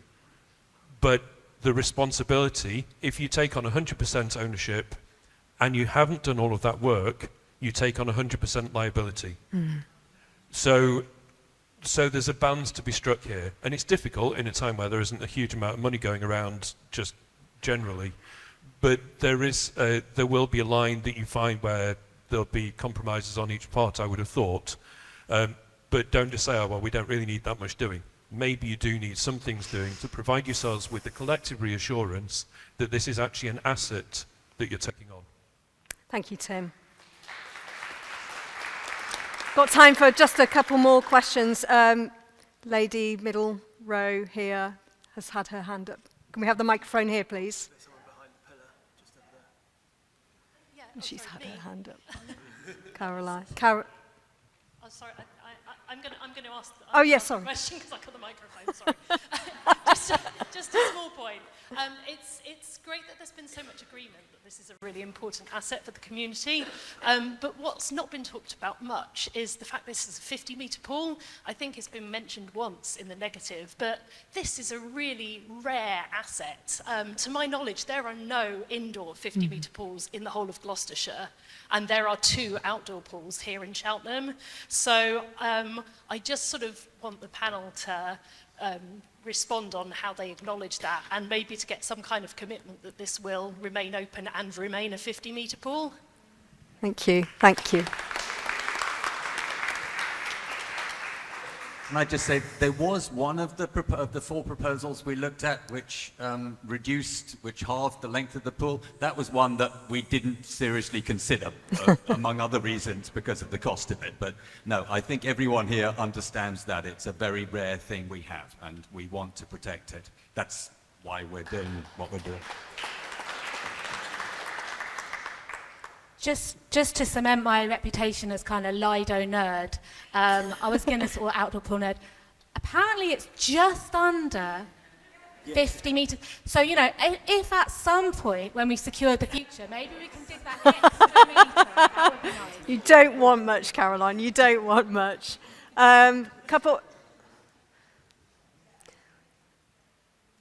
Caroline, you've had your hand up some time.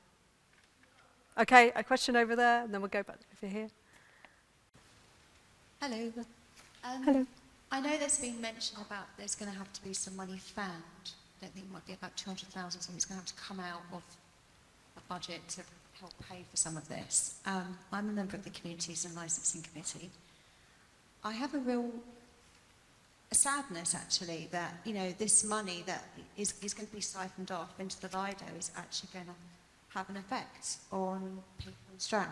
So I think it's really important that we all have to kind of bear in mind that money isn't infinite at the moment. We're living in a really difficult political situation where budgets are massively squeezed. And it's great that we want to, you know, save the Lido, but within our community, within our district, there is going to be money that's going to be taken away from the community to help pay for some of this work. And I think there has to be a recognition of that there are going to be things that aren't going to happen. There are going to be other groups in the district that aren't going to get certain things because that money's been siphoned away.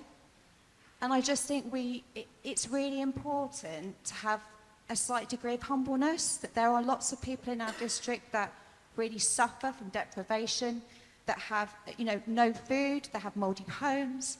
And actually, you know, this money is going to the Lido, and that's great. But there are going to be sacrifices made as a result of it. And I think people need to recognise that. That's a really good point. Thank you.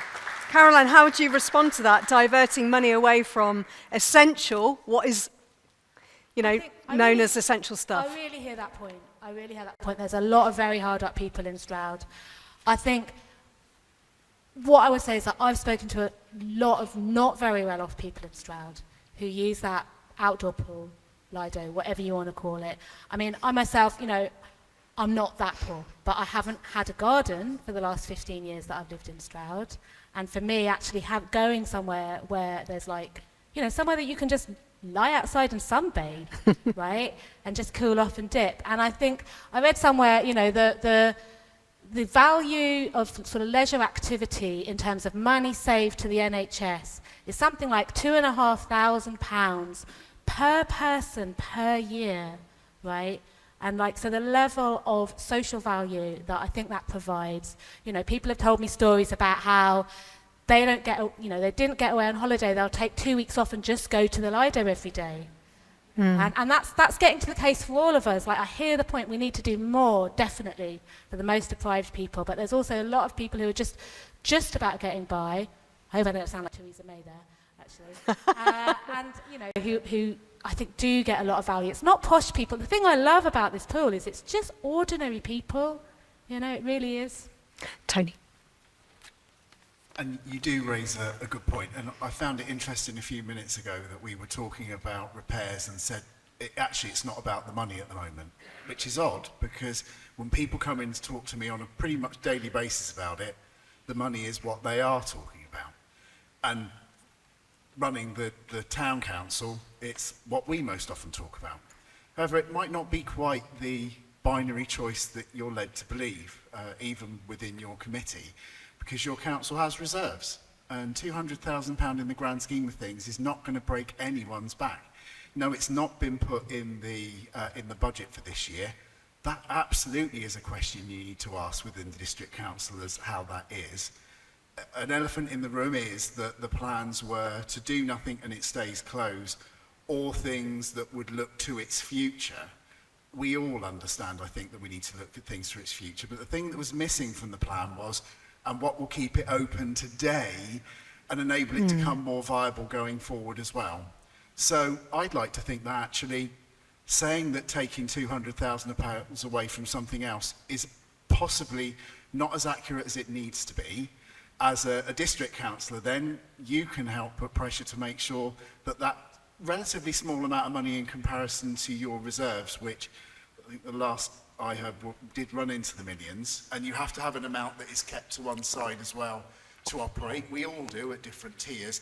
It is just possible that you could dip into those reserves. And when you look at how much money hasn't been invested over a period of time, when the district council was responsible for the repairs, whether they were told about them or not, it might just help balance that just a little bit. Luckily, not my budget. Chloe, I know you'd like to come back on that. Sadly, I very definitely am going to have to come back on that. So firstly to say that there is money in this year's budget for the normal operation of the Lido. It's not that that's been stripped out. But more importantly, in terms of our reserves, I don't think you can have seen our most recent medium-term financial statement. our reserves have been absolutely gutted by the Fair Funding Review, and by the time we go into the Unitary Council, our reserves will have been eliminated. So this is very much about money being reallocated from something else, and for that reason, if we choose to spend this money on the Lido, and I think, I think we should, we see the support in front of us, that we need to sweat that money really hard, and we need to make sure that everything that we do is fully justified. Luckily, for the reasons that Caroline explains, getting the Lido back into operation does have a meaningful impact in terms of people's well-being. So I think it is justified. It's very much in line with the council's ambitions around well-being and around, people being able to have affordable, fun activities in their area. But as we go up to local government reorganisation, as we stand, we won't have any money left by the time we get there. So, maybe take a look at our most recent finances. Did you want to say something? So just on a slightly lighter note, I think I'd like to mention that whatever is put in by the council, the local authority, if you have the appropriately populated management group, then you can get a lot of leverage. So at Wotton, for example, we have a very advanced software system that we get for free because the person does it for free.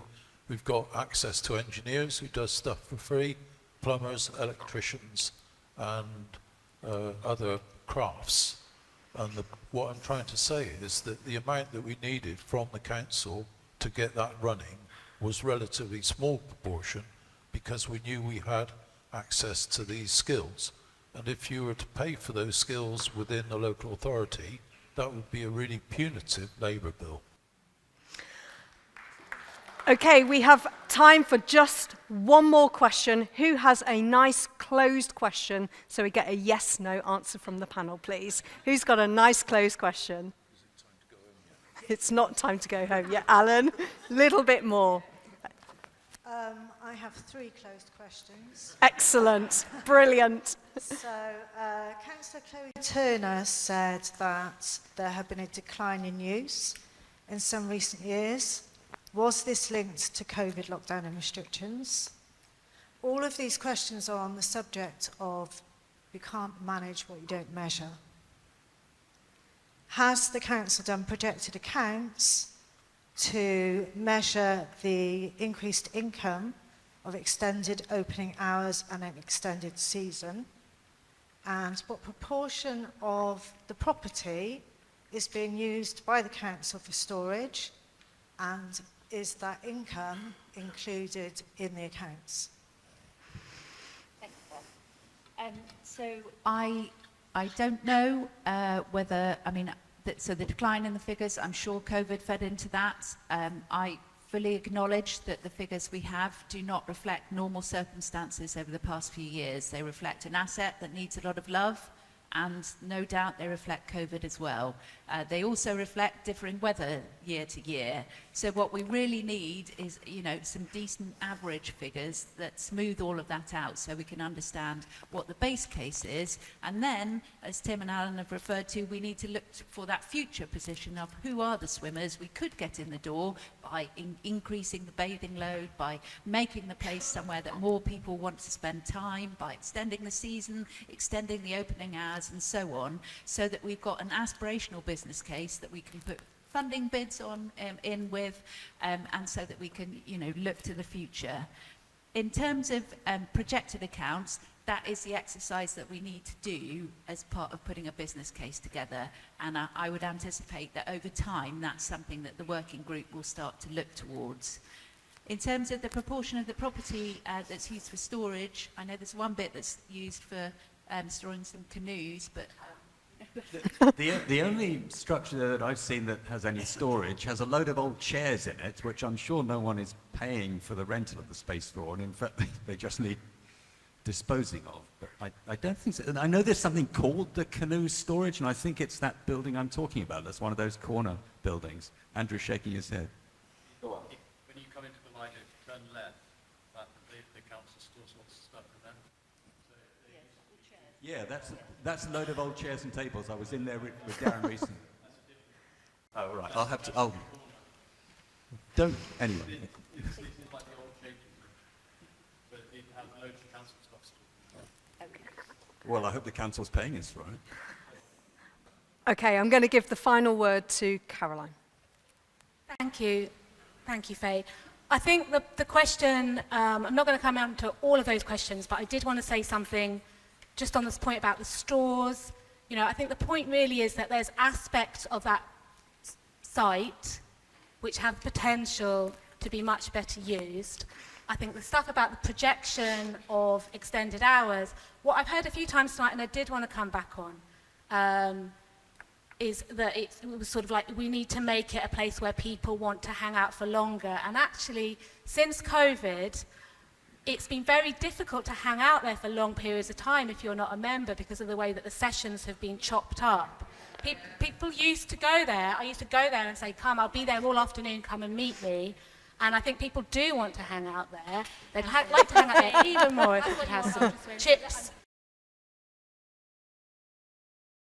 You know, I hope we can make that a reality. And I just want to say as well about the extended hours, we also do need to have a look at the feasibility study, because the feasibility study that was done last October and November said that it wouldn't get any extra usage if you opened it for 20 weeks a year, 10 hours a day, 7 days a week. Now, I don't know about you, but 10 hours a day, 7 days a week would be great. It doesn't open till noon most days, even in the height of summer. So I would love that. Okay, final word to Keith. Yeah, we're up for all of that. We're up for challenging ourselves, we're up for challenging the use, the revenue we can get, and all the space. We are up for that, and it's great to hear those ideas. So I suppose if I'm having the last word, yeah, we are up for all the ideas that we can take forward, and thank you. Thank you.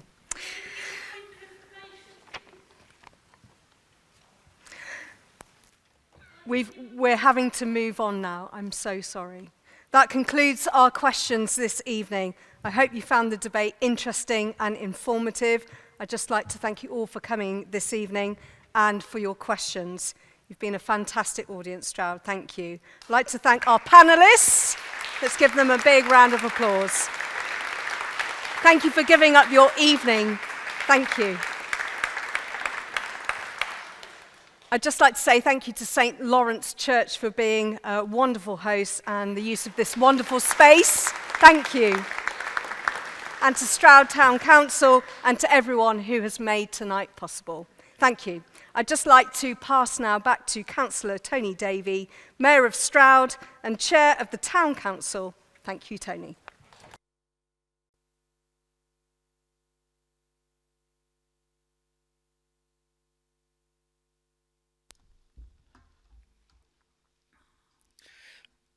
Thank you to Faye and to our panellists and everyone who's spoken. We're not done yet. Please don't all leave. We've now had the opportunity to discuss the current situation of the Lido, and I think it's been very interesting debate. It's unfortunate that we can't be here all evening to discuss it, but that many discussions about chips, I don't know about you, my stomach is going. So I'm now going to invite any motions or proposals for next steps from the electors of the town on this matter. And again, I apologise, this is the way that it is. I can't do anything about it. It is the legal process to go through, but we will ask for those people who don't have red cards to also show their voting preference when we go through. So please note that the Town Council cannot force the District Council to act, so any motion is about making your views known rather than issuing them with instructions. If there are no motions from the meeting, then I will note that no resolution has been proposed, and there's no issue with that. This meeting alone can influence policy through debate without having to go through a vote. And I think I can be quite sure that everyone on the panel has heard those of you that have been able to speak, both with your questions and your comments afterwards. And I hope that that will inform our next steps going forward. So, can I ask anyone who would like to raise a motion who has not already provided this to our staff to come down to the desk here and provide it for us so that we can get it up on the screen, and then please bring your voting card with you as well. For everyone who doesn't have a motion to bring, can I just ask you to enjoy a 5-minute break whilst we get this together, and then in about 5 minutes time or so I will come back onto the podium. We will look at any of the motions that have been proposed, and I will ask you to express your vote. So we'll take a 5-minute break. Thank you. Welcome back, everyone. So please have your voting cards to hand, and note that any motion must be proposed and then seconded before it can be considered, and then it will be voted upon. These votes, as I explained, legal stuff, I can't change that, must be made by voters within Stroud Town Council wards of Central, Slade, Trinity, Uplands or Valley wards, but we will also ask for a show of hands of people who don't have red voting slips after the ones that do, so that gives us a more indicative response from the attendees today. The motions will be displayed here on our screen and will be read out by the proposer. We will ask the proposer to raise their card when their name is read out. We will then get a microphone to you so that you can read your own motion. Once you've read that, then I will ask if there are any comments. We can talk about those. Then we will move to those who are in support, those that may be against, and we will do that through each one of them. And hopefully this won't take all night because I'm still thinking about those chips. Okay, so, and this I don't have on my auto cue, so this is where stuff gets really wild for me. So, bear with me. So the first motion is from Megan Shear. Hi, Megan. Can I ask you if you would like to read your proposal, please?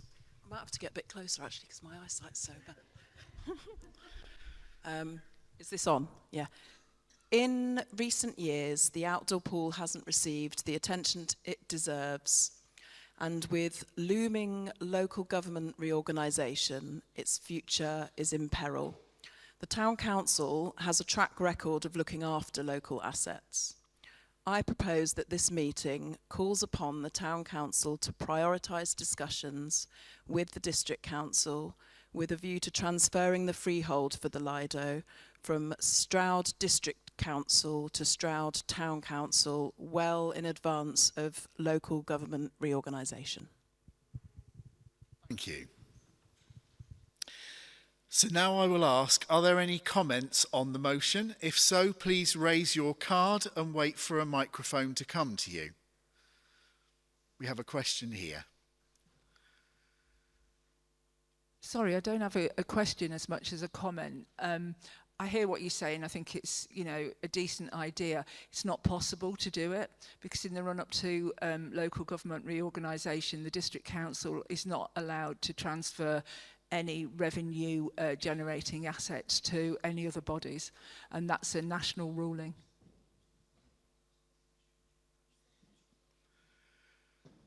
Okay, are there any?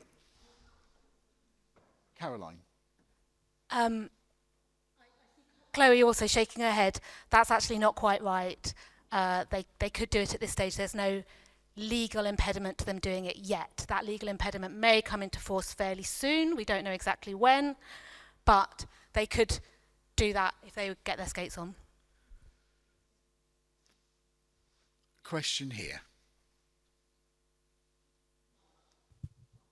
It could also be considered an asset of nil value because of the liabilities. It's a heap of concrete with a big hole in it.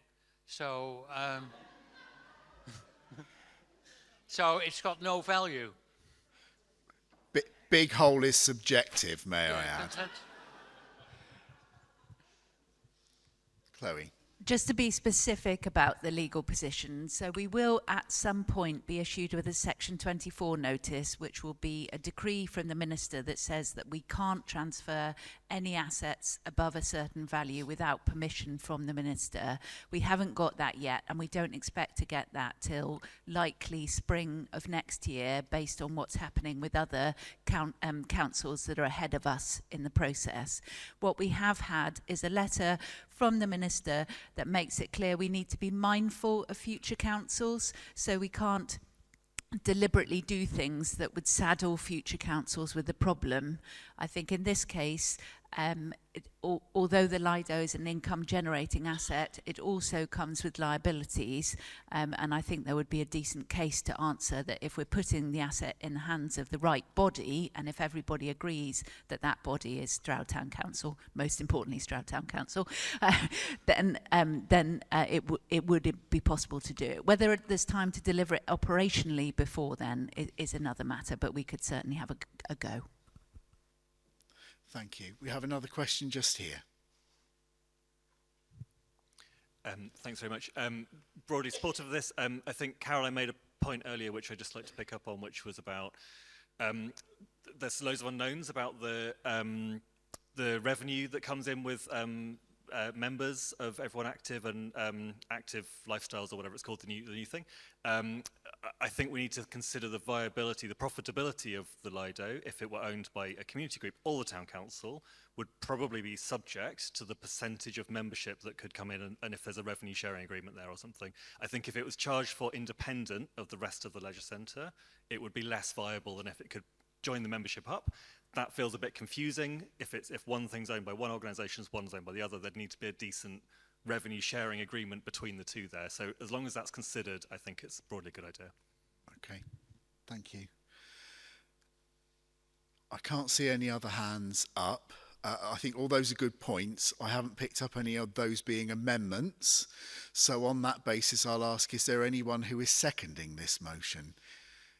Super, thank you very much.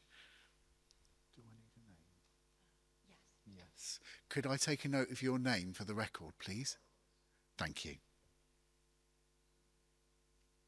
Okay. Super. So now I will ask for... The motion has been proposed and seconded. I will now put the motion to the vote. Those entitled to vote are electors who live in the Stroud town. I'm not going to repeat this every time, you will be glad to hear. Parish residents. Each elector has one vote. I will take the vote by a show initially of voting cards. So, all those in favour of the motion, please raise your cards. Right, I've got to make sure that we get all those counted, and I'm not the counter, so bear with me.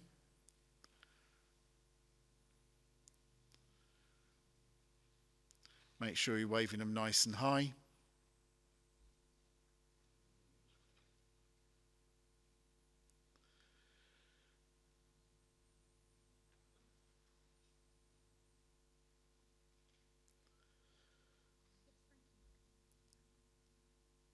We all good?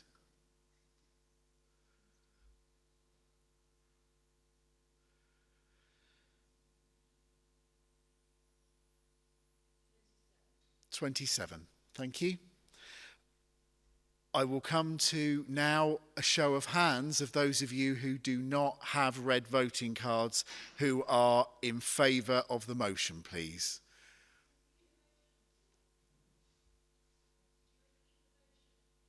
Yes, the motion is, in recent years, the outdoor pool hasn't received the attention it deserves, and with looming local government reorganisation, its future is in peril. The town council has a track record of looking after local assets, so the motion is that we call upon the town council to prioritise discussions with the district council with a view of transferring the freehold for the Lido from the district council to the town council well in advance of local government reorganisation. So, can I have a show of hands of those of you who didn't put up red cards, of those who would be in favour of that motion, please?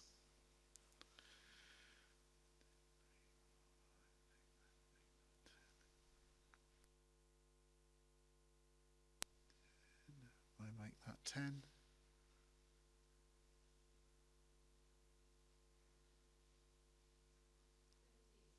15. 15, thank you. Now can I have a show of cards for those against this motion, please?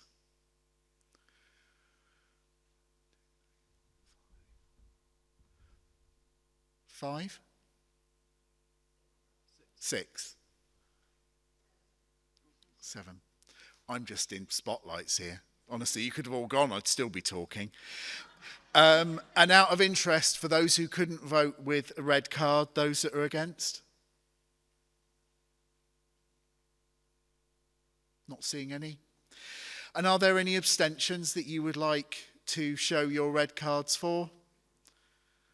1, 2, 3, 4, 5. Do we agree there's 5?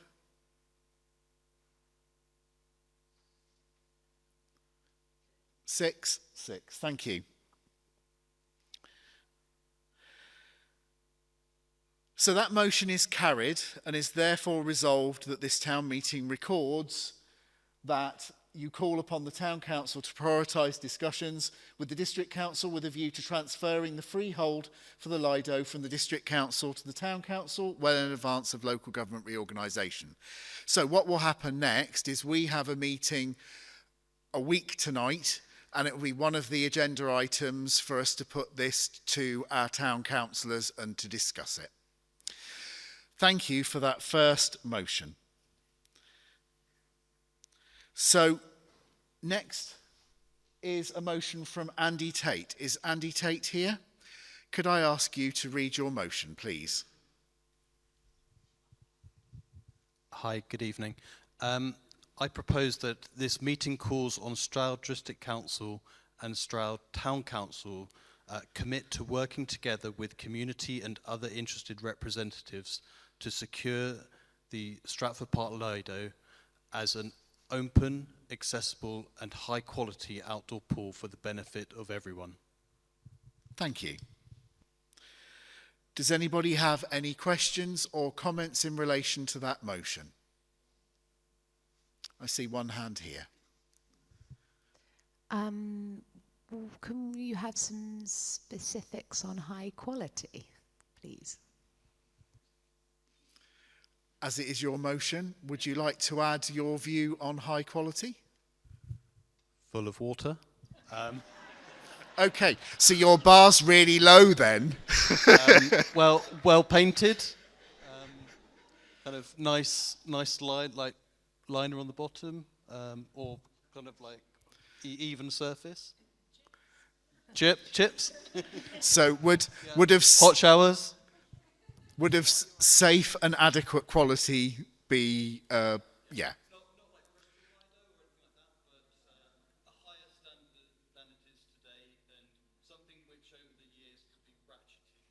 Yeah. I'm probably loud enough without it. Okay. But something over the years, it could be, the quality of it could be ratcheted up. I really liked what Alan said about pulling on different people in the community, expertise of crafts like engineers, electricians, plumbers. There's all of those people are out there. So almost you could leverage the community to keep pushing that standard up. Okay, thank you. Question just here. I just want to amplify that last point that you made. And one of the things that's puzzled me the whole way through all of this is why suddenly we got landed with long-term plans at the very last minute. The truth is, if we want to build on this asset, first of all, we've got to have an asset. So that's base camp. But I think that just the saving of the asset means that then we have a 5, 10, 15 year, even a 20-year window to use that time to do the kind of work that Alan has done in Wootton. And so I think this big bang choice that we've been landed with, I think, is partly an absence of that sort of strategic attitude going forward. And as a town council councillor myself, I take the endorsement and the token of trust in the last two motions, and I firmly support that approach. Super, thank you. Do we have any other comments or questions at all? Then, yeah. I'm just wondering, just in the light of the conversation we just had, I mean, I broadly support this as well. I just wonder if it's worth a small amendment to put in what you said subsequently about it developing over time, you know, good sort of good quality developing over time or something like that. Would that be, yeah, would that? Okay, thank you. Bear with us a second. This is live here, as you can see. There's no pressure. How's spell check today? Because mine's rubbish.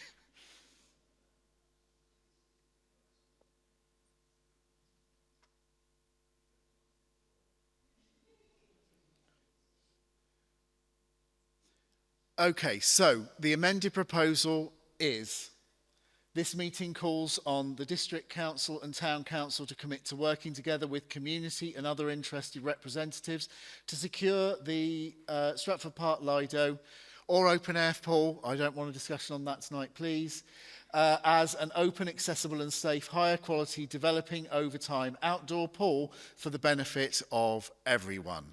Can I take a show of red cards for those who are voting in... Oh, actually, no, sorry, my mistake. I've got to have a seconder. A seconder. Super, can I take your name, please? Thank you. I'm getting ahead of myself. Super, thank you. Thank you. So can I have a show of cards for those voting in favour, please? Red cards nice and high. Thank you.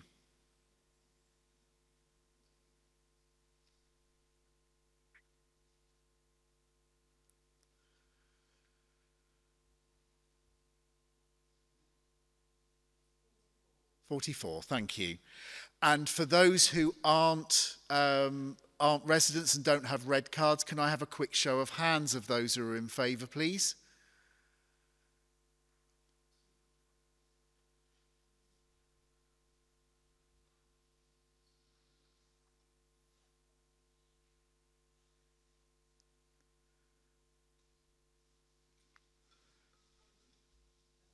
Nine. 12. Super, thank you. Do we have any red card holders who are against this motion, please? If we do, can you show your cards clearly now? I see none. And can I have a show of hands for those people who are against the motion who don't have red cards, please? I see none. Are there any abstentions? One abstention. Okay, thank you. We have another motion carried, so it's therefore resolved that this town meeting records. The meeting calls on the District Council and the Town Council to commit to working together with community and other interested representatives to secure the Stratford Park Lido as an open, accessible and safe, higher quality, developing over time outdoor pool for the benefit of everyone. Thank you. That's the second motion passed.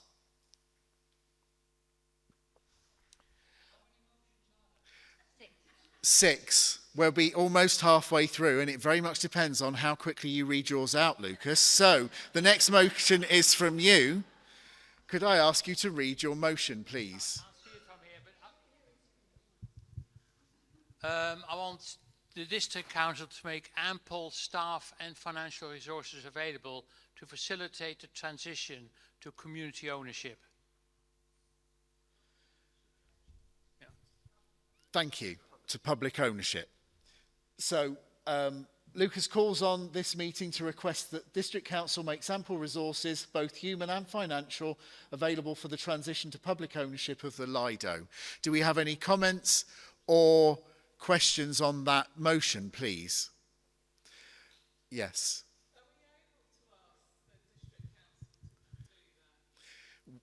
Are we able to ask the District Council to do that? Motion? You are able to pass the motion, and we are able to pass that on to the District Council, but they are not obliged to work in accordance with the motion. Okay. But it has power in the fact that you have suggested the motion if it gets passed. Okay.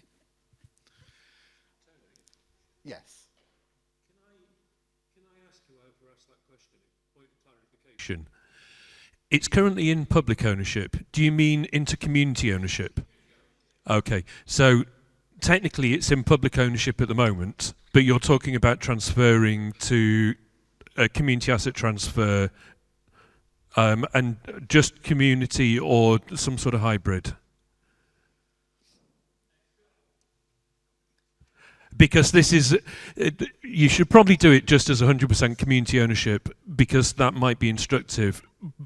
But I would put an amendment to say there's something about having a sensible discussion about the different types of ownership model rather than it being presented as binary. Okay. It's up to the community in the end to decide that.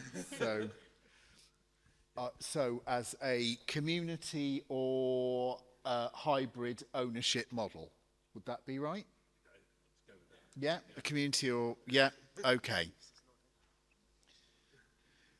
I see you had a card there, but did those words literally just come out of your mouth, Caroline? That's my card. Yes. Okay, that's fine. All right, are there any other questions? I've got one here.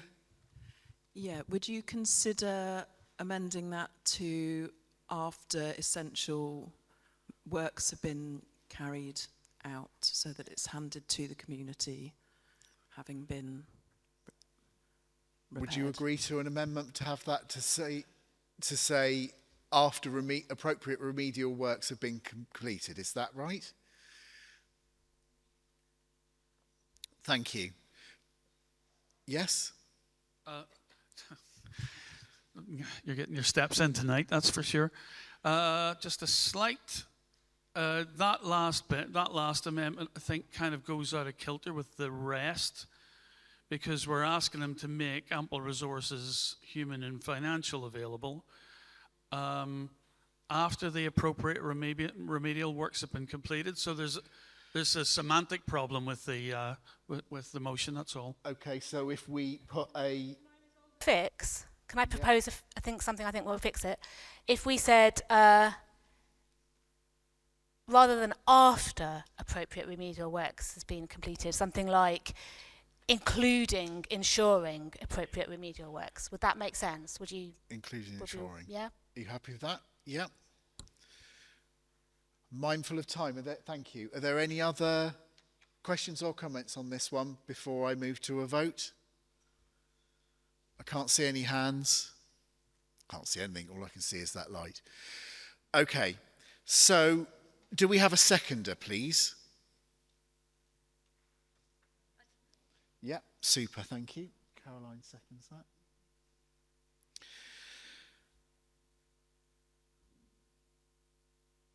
The motion has been proposed and seconded for a call on this meeting to request that the District Council makes ample resources, both human and financial, available for the transition to community or hybrid model ownership of the Lido, including ensuring appropriate remedial works have been completed. Can I see a show of red cards for those people who are in favour of this motion, please? Nice and high.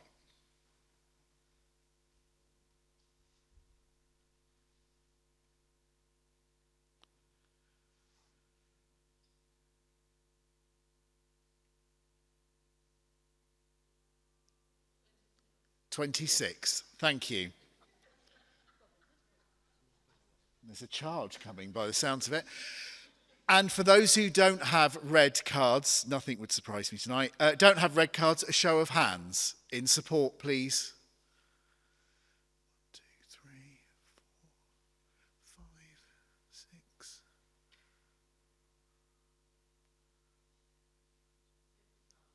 9. Thank you. Do we have any objections to the motion at all? Show your cards nice and high. I can't see any. Okay, and those without cards, if you object, place your hand nice and high for me, please. No. And are there any abstentions? 1, 2, 3, 4, 5. I can see. Is that everybody? Yeah, 5. Thank you. The motion is carried. So they will call upon this meeting to request that the District Council makes ample resources, both human and financial, available for the transition to community or hybrid model ownership of the Lido, including ensuring the appropriate remedial works have been completed. Thank you. Can we go to the next motion, please? This one is from, is that Eli Parry? Eli Parry, are you here? Hello. Could you read your motion, please? Yes. This meeting calls for a commitment going forward for an inclusive and empowered participatory process with the community around the management of our assets, beginning with the Lido, to make them not only appropriate and accessible, but sustainable and resilient. Thank you. Do I have any questions about that motion, please, or comments that you'd like to make? I can't see any hands. Oh, yes. I'd just like to say this is really this is beyond the scope of this evening. This is about the Lido. This feels like this is beyond the scope, and I don't feel I've had enough. We have the information or anything to vote on this motion really tonight. Okay. No, I understand that. So you can abstain from it if you want to. In reality, questions can be asked about anything that relates to the town. So I take your point. Do we have any other comments? Could I make a comment?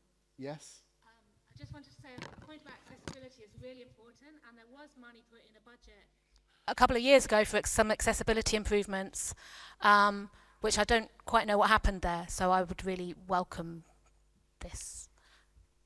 Okay. Any other comments or questions on this one? Yep. Because a lot of these motions are identifying great ideas into the future, just mention that one of the things we have at Wootton Pool is that all the processes that we try and do, you know, any renovation or improvement, we always put it through the filter of safe, community enterprise, high quality, indefinitely ongoing, and fun. And actually that really works well. Thank you. Okay, I don't have any amendments then for this motion. Do I have a seconder, please? I do at the back. Super. Okay, so we have a proposal. This meeting calls for a commitment going forward for an inclusive and empowered participatory process with the community around the management of our assets, beginning with the Lido, to make them not only appropriate and accessible, but sustainable and resilient. For those of you with red voting cards, can I ask you to hold them nice and high for me now, please? If you agree with the motion, of course.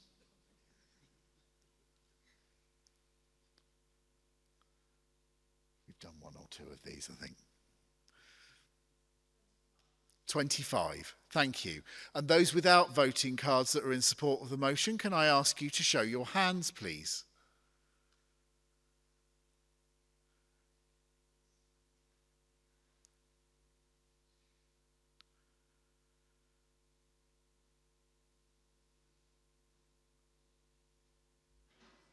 Eight.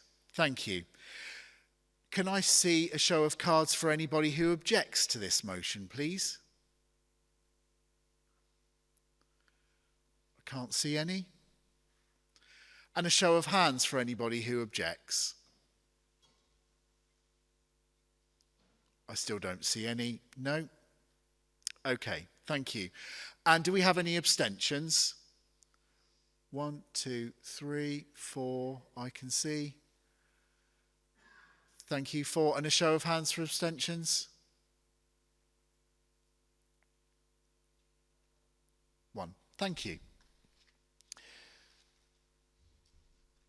Okay, so for this one, the motion has been carried.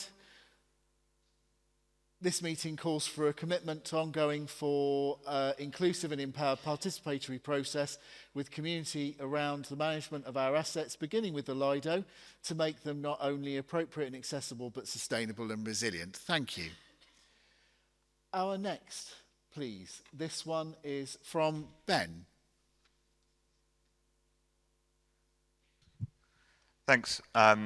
So mindful of the comments on the last resolution, I think this is also slightly wider, but is based on experience from the situation with the Lido that we've all had. So I'd like to propose that the meeting calls on SDC to publish details of the condition and financial position of other assets that it holds in Stroud to enable the community to do any preparatory work it might need to be required to protect them in the future, given what we've heard about the mid-term financial position of the council tonight.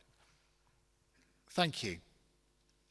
Do we have any comments or questions on that motion, please? I have one here. No, I think this is a very appropriate motion from Ben. It's been a point of frustration, I think, for pretty much all the councillors on the town council, that our attempts to try and engage with the district council over what kind of assets might be available. And I emphasise might. We understand that the district council is in a moving situation. It's not entirely in control of. The government is controlling the process of local government reorganisation, not the district. And that budgets are tight because of the changes in fair funding formula. Our attempts to try and get an idea of what assets might be in danger that we might be interested in without necessarily committing ourselves to anything beforehand. And I think this is something I think all of us, regardless of whatever party affiliations we may have privately, I think probably feel very strongly that this is something that the district council really ought to start playing some ball with us on. Thank you. Yes, Chloe. I recognise that frustration, and Heath and I have already engaged in an opening conversation to find a date to start those conversations. So I would expect that in the next couple of weeks we will start that process. Okay, thank you. Do we have any other? No other questions? No? Okay, do we have a seconder then, please? Yeah, oh, 2 seconders. Right, you're going to have to fight it out amongst yourselves. Who's going to... Yeah, okay, that's fine, thank you. So we have a proposer and a seconder and no fight. Sorry. I mean, it's not like I didn't try. I wanted to be internet famous and everything. This is going up on YouTube. So can I ask for a show of your red cards nice and high, please, for those people who are in support of this motion to call upon the District Council to publish details of the condition and financial position of all of its assets in Stroud to enable community groups to prepare for any requirements to protect them, given the Council's mid-term position. 32. Thank you. And those without voting cards who are in support, can I ask you to clearly show your hands nice and high for me, please?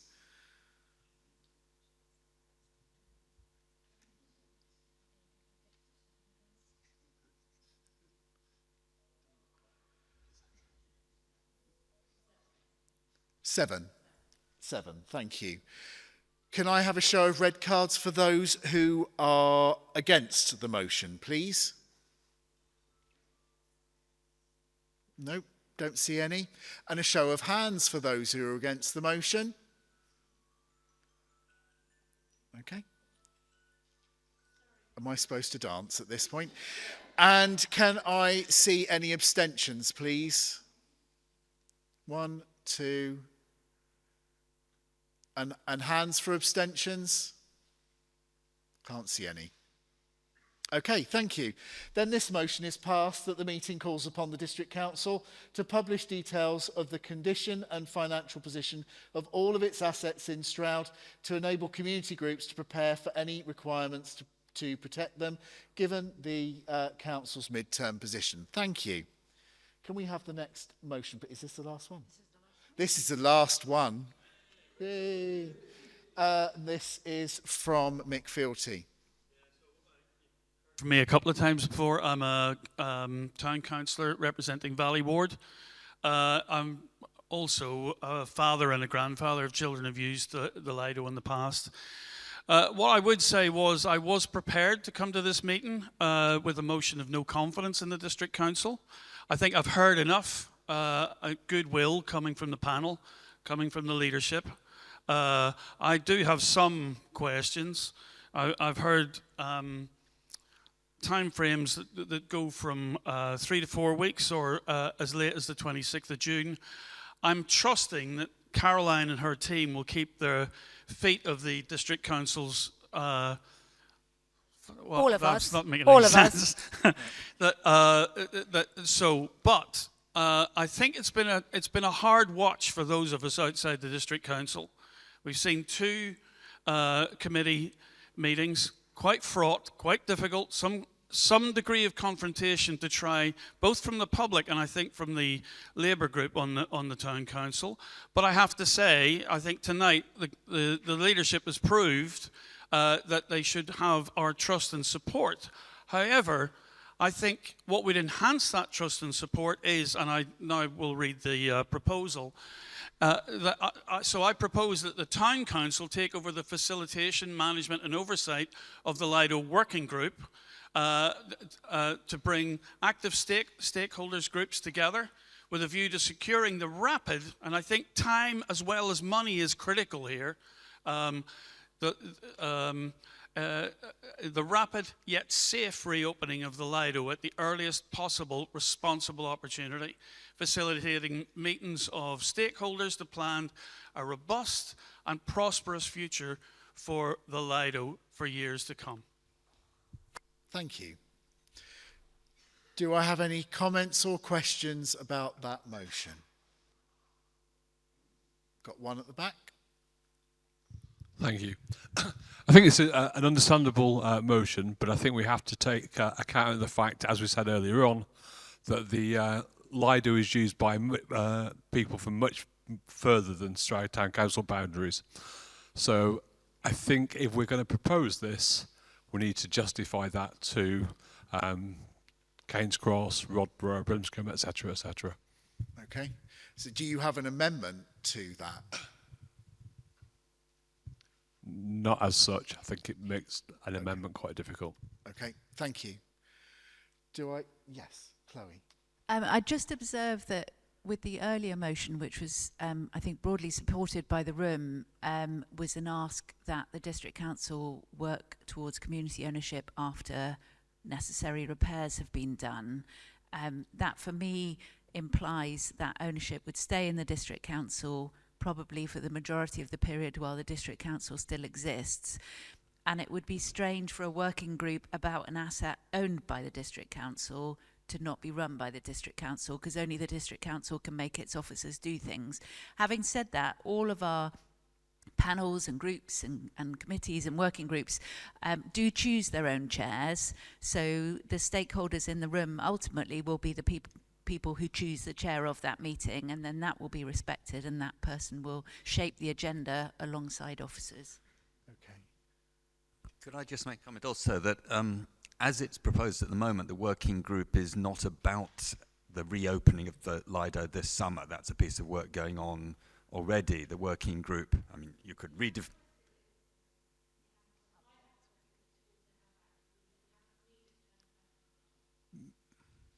as it's proposed at the moment, the working group is about looking at the future of the Lido beyond this summer, with reports to it on, updates on the work going on this summer. Okay. But the terms of reference for that working group are actually due to be set a week today, aren't they? And so the terms of reference could actually change. Okay.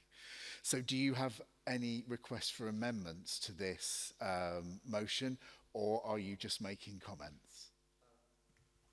No, I'm just making comment, and I'm not sure, since I don't live in the parish, whether I can make an amendment anyway. I can't vote. Well, we can fight about that in a minute, but it might somebody might agree with it and propose it. propose to make any comment on your motion, but I'm just observing that this town council will be a very valued stakeholder in that group, but that it might mechanically just not work for it to be the chair. Okay. But up to you what you choose to ask for. Thank you. Can I take your question first, and then I will come back to So I'm on that working group, I think, at the moment, but... oh, are you? I didn't know that.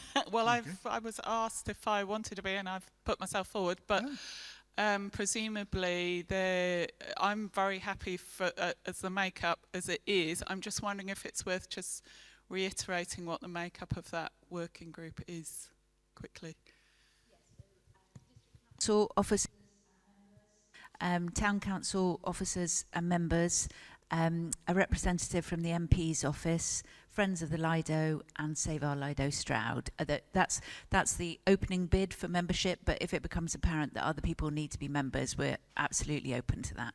And just to clarify, I'm a town councillor, but I'm assuming that other town councillors could be on that group as well. Actually, I was going to email Heath about this. It was on my to-do list today. I didn't. But I think the representation from the town council, as the working group's currently conceived, though again in terms of reference to be discussed next week, should come from the town council. So yeah, Liz, you have sort of stood in for next week's meeting, but really it's beyond that. Its representation should be decided. So may I ask you now, Heath? It should be on your agenda for next week's meeting. Yeah. Thank you. Okay. Thank you. Yeah, just a clarification. Just, Chloe, I wasn't suggesting that we take over the running of anything other than the working group itself, not the actual facility. That may not have been clear in the way that I've crafted the motion or part of the preamble. But no, absolutely, it stays with District Council. I think all I was trying to address is the deficit of trust that we've had with the changing story about what the reality was here, and that we might be able to step in and help fill that credibility gap by just being seen to manage that process independently of the district. So it's a helpful suggestion. It's not necessarily, I mean, trust with the public is absolutely critical for all our democratic institutions, and that's really my motivation for putting it together. So for clarity, what you're saying is the arrangement of the meeting, the assembly of the meeting, the facilitation of the meeting and the minutes of the meeting, the stakeholders don't change outside of the stakeholders agreeing that. The ownership does not change the result of doing that. It's just the administrative body for the facilitation of the meeting. Is that what you're proposing? Thank you. Yeah, and okay, thank you. And as Chloe said, it will be actually for next week's meeting to agree terms of reference. So I guess that would come under. Okay. So do we have any other comments or questions on this one? Can you? May or may not help. I'm just wondering whether it might be worth, if Mick thinks so, carrying this motion over to our council meeting and perhaps refining it in the meantime. Well, that would happen in any event if we pass it. Yes, but yeah. I just think it feels like it may need some adjustment in view of what the comments have been. So, just my thought. Yeah, thank you. Okay, do I have any other comments or questions? Okay, do I have a seconder for this motion, please? Super, thank you. You got that one? So for the last time this evening, the motion has been proposed and seconded.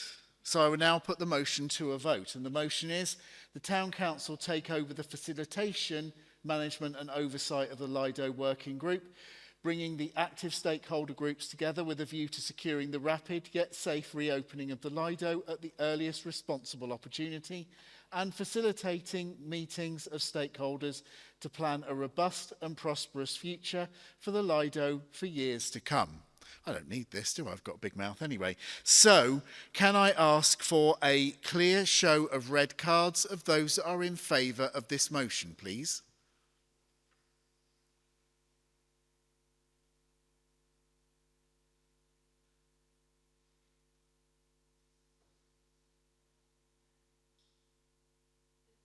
$15, thank you. And a show of hands for those people who are in favour who don't have a voting card. 1, 2, 2. Thank you. Can I have a show of red cards for those people who are against the motion, please?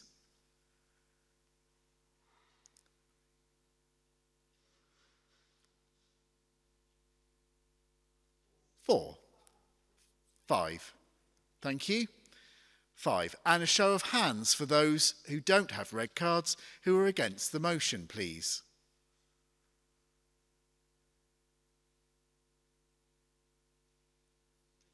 3. Thank you. And finally, do we have any abstentions?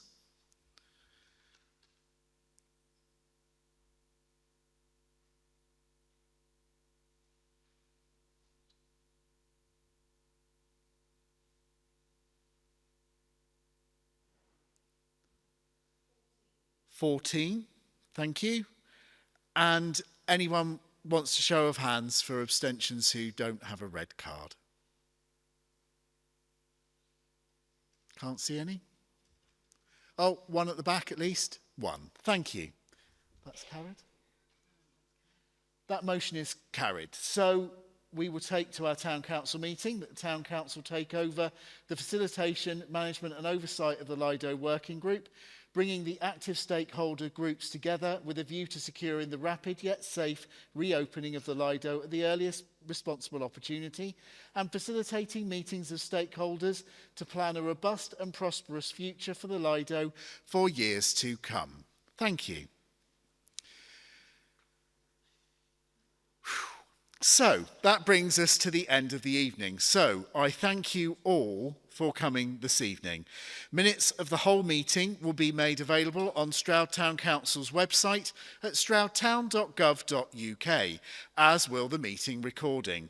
And I also confirm that the Town Council will consider the matter at its next meeting in a week's time at 7:30 p.m. on Monday, the 27th of April at the Congregational Church here in Stroud. I would like to thank again our wonderful moderator, to our panel and all of you for coming this evening, and I wish you all a safe travel home and good night.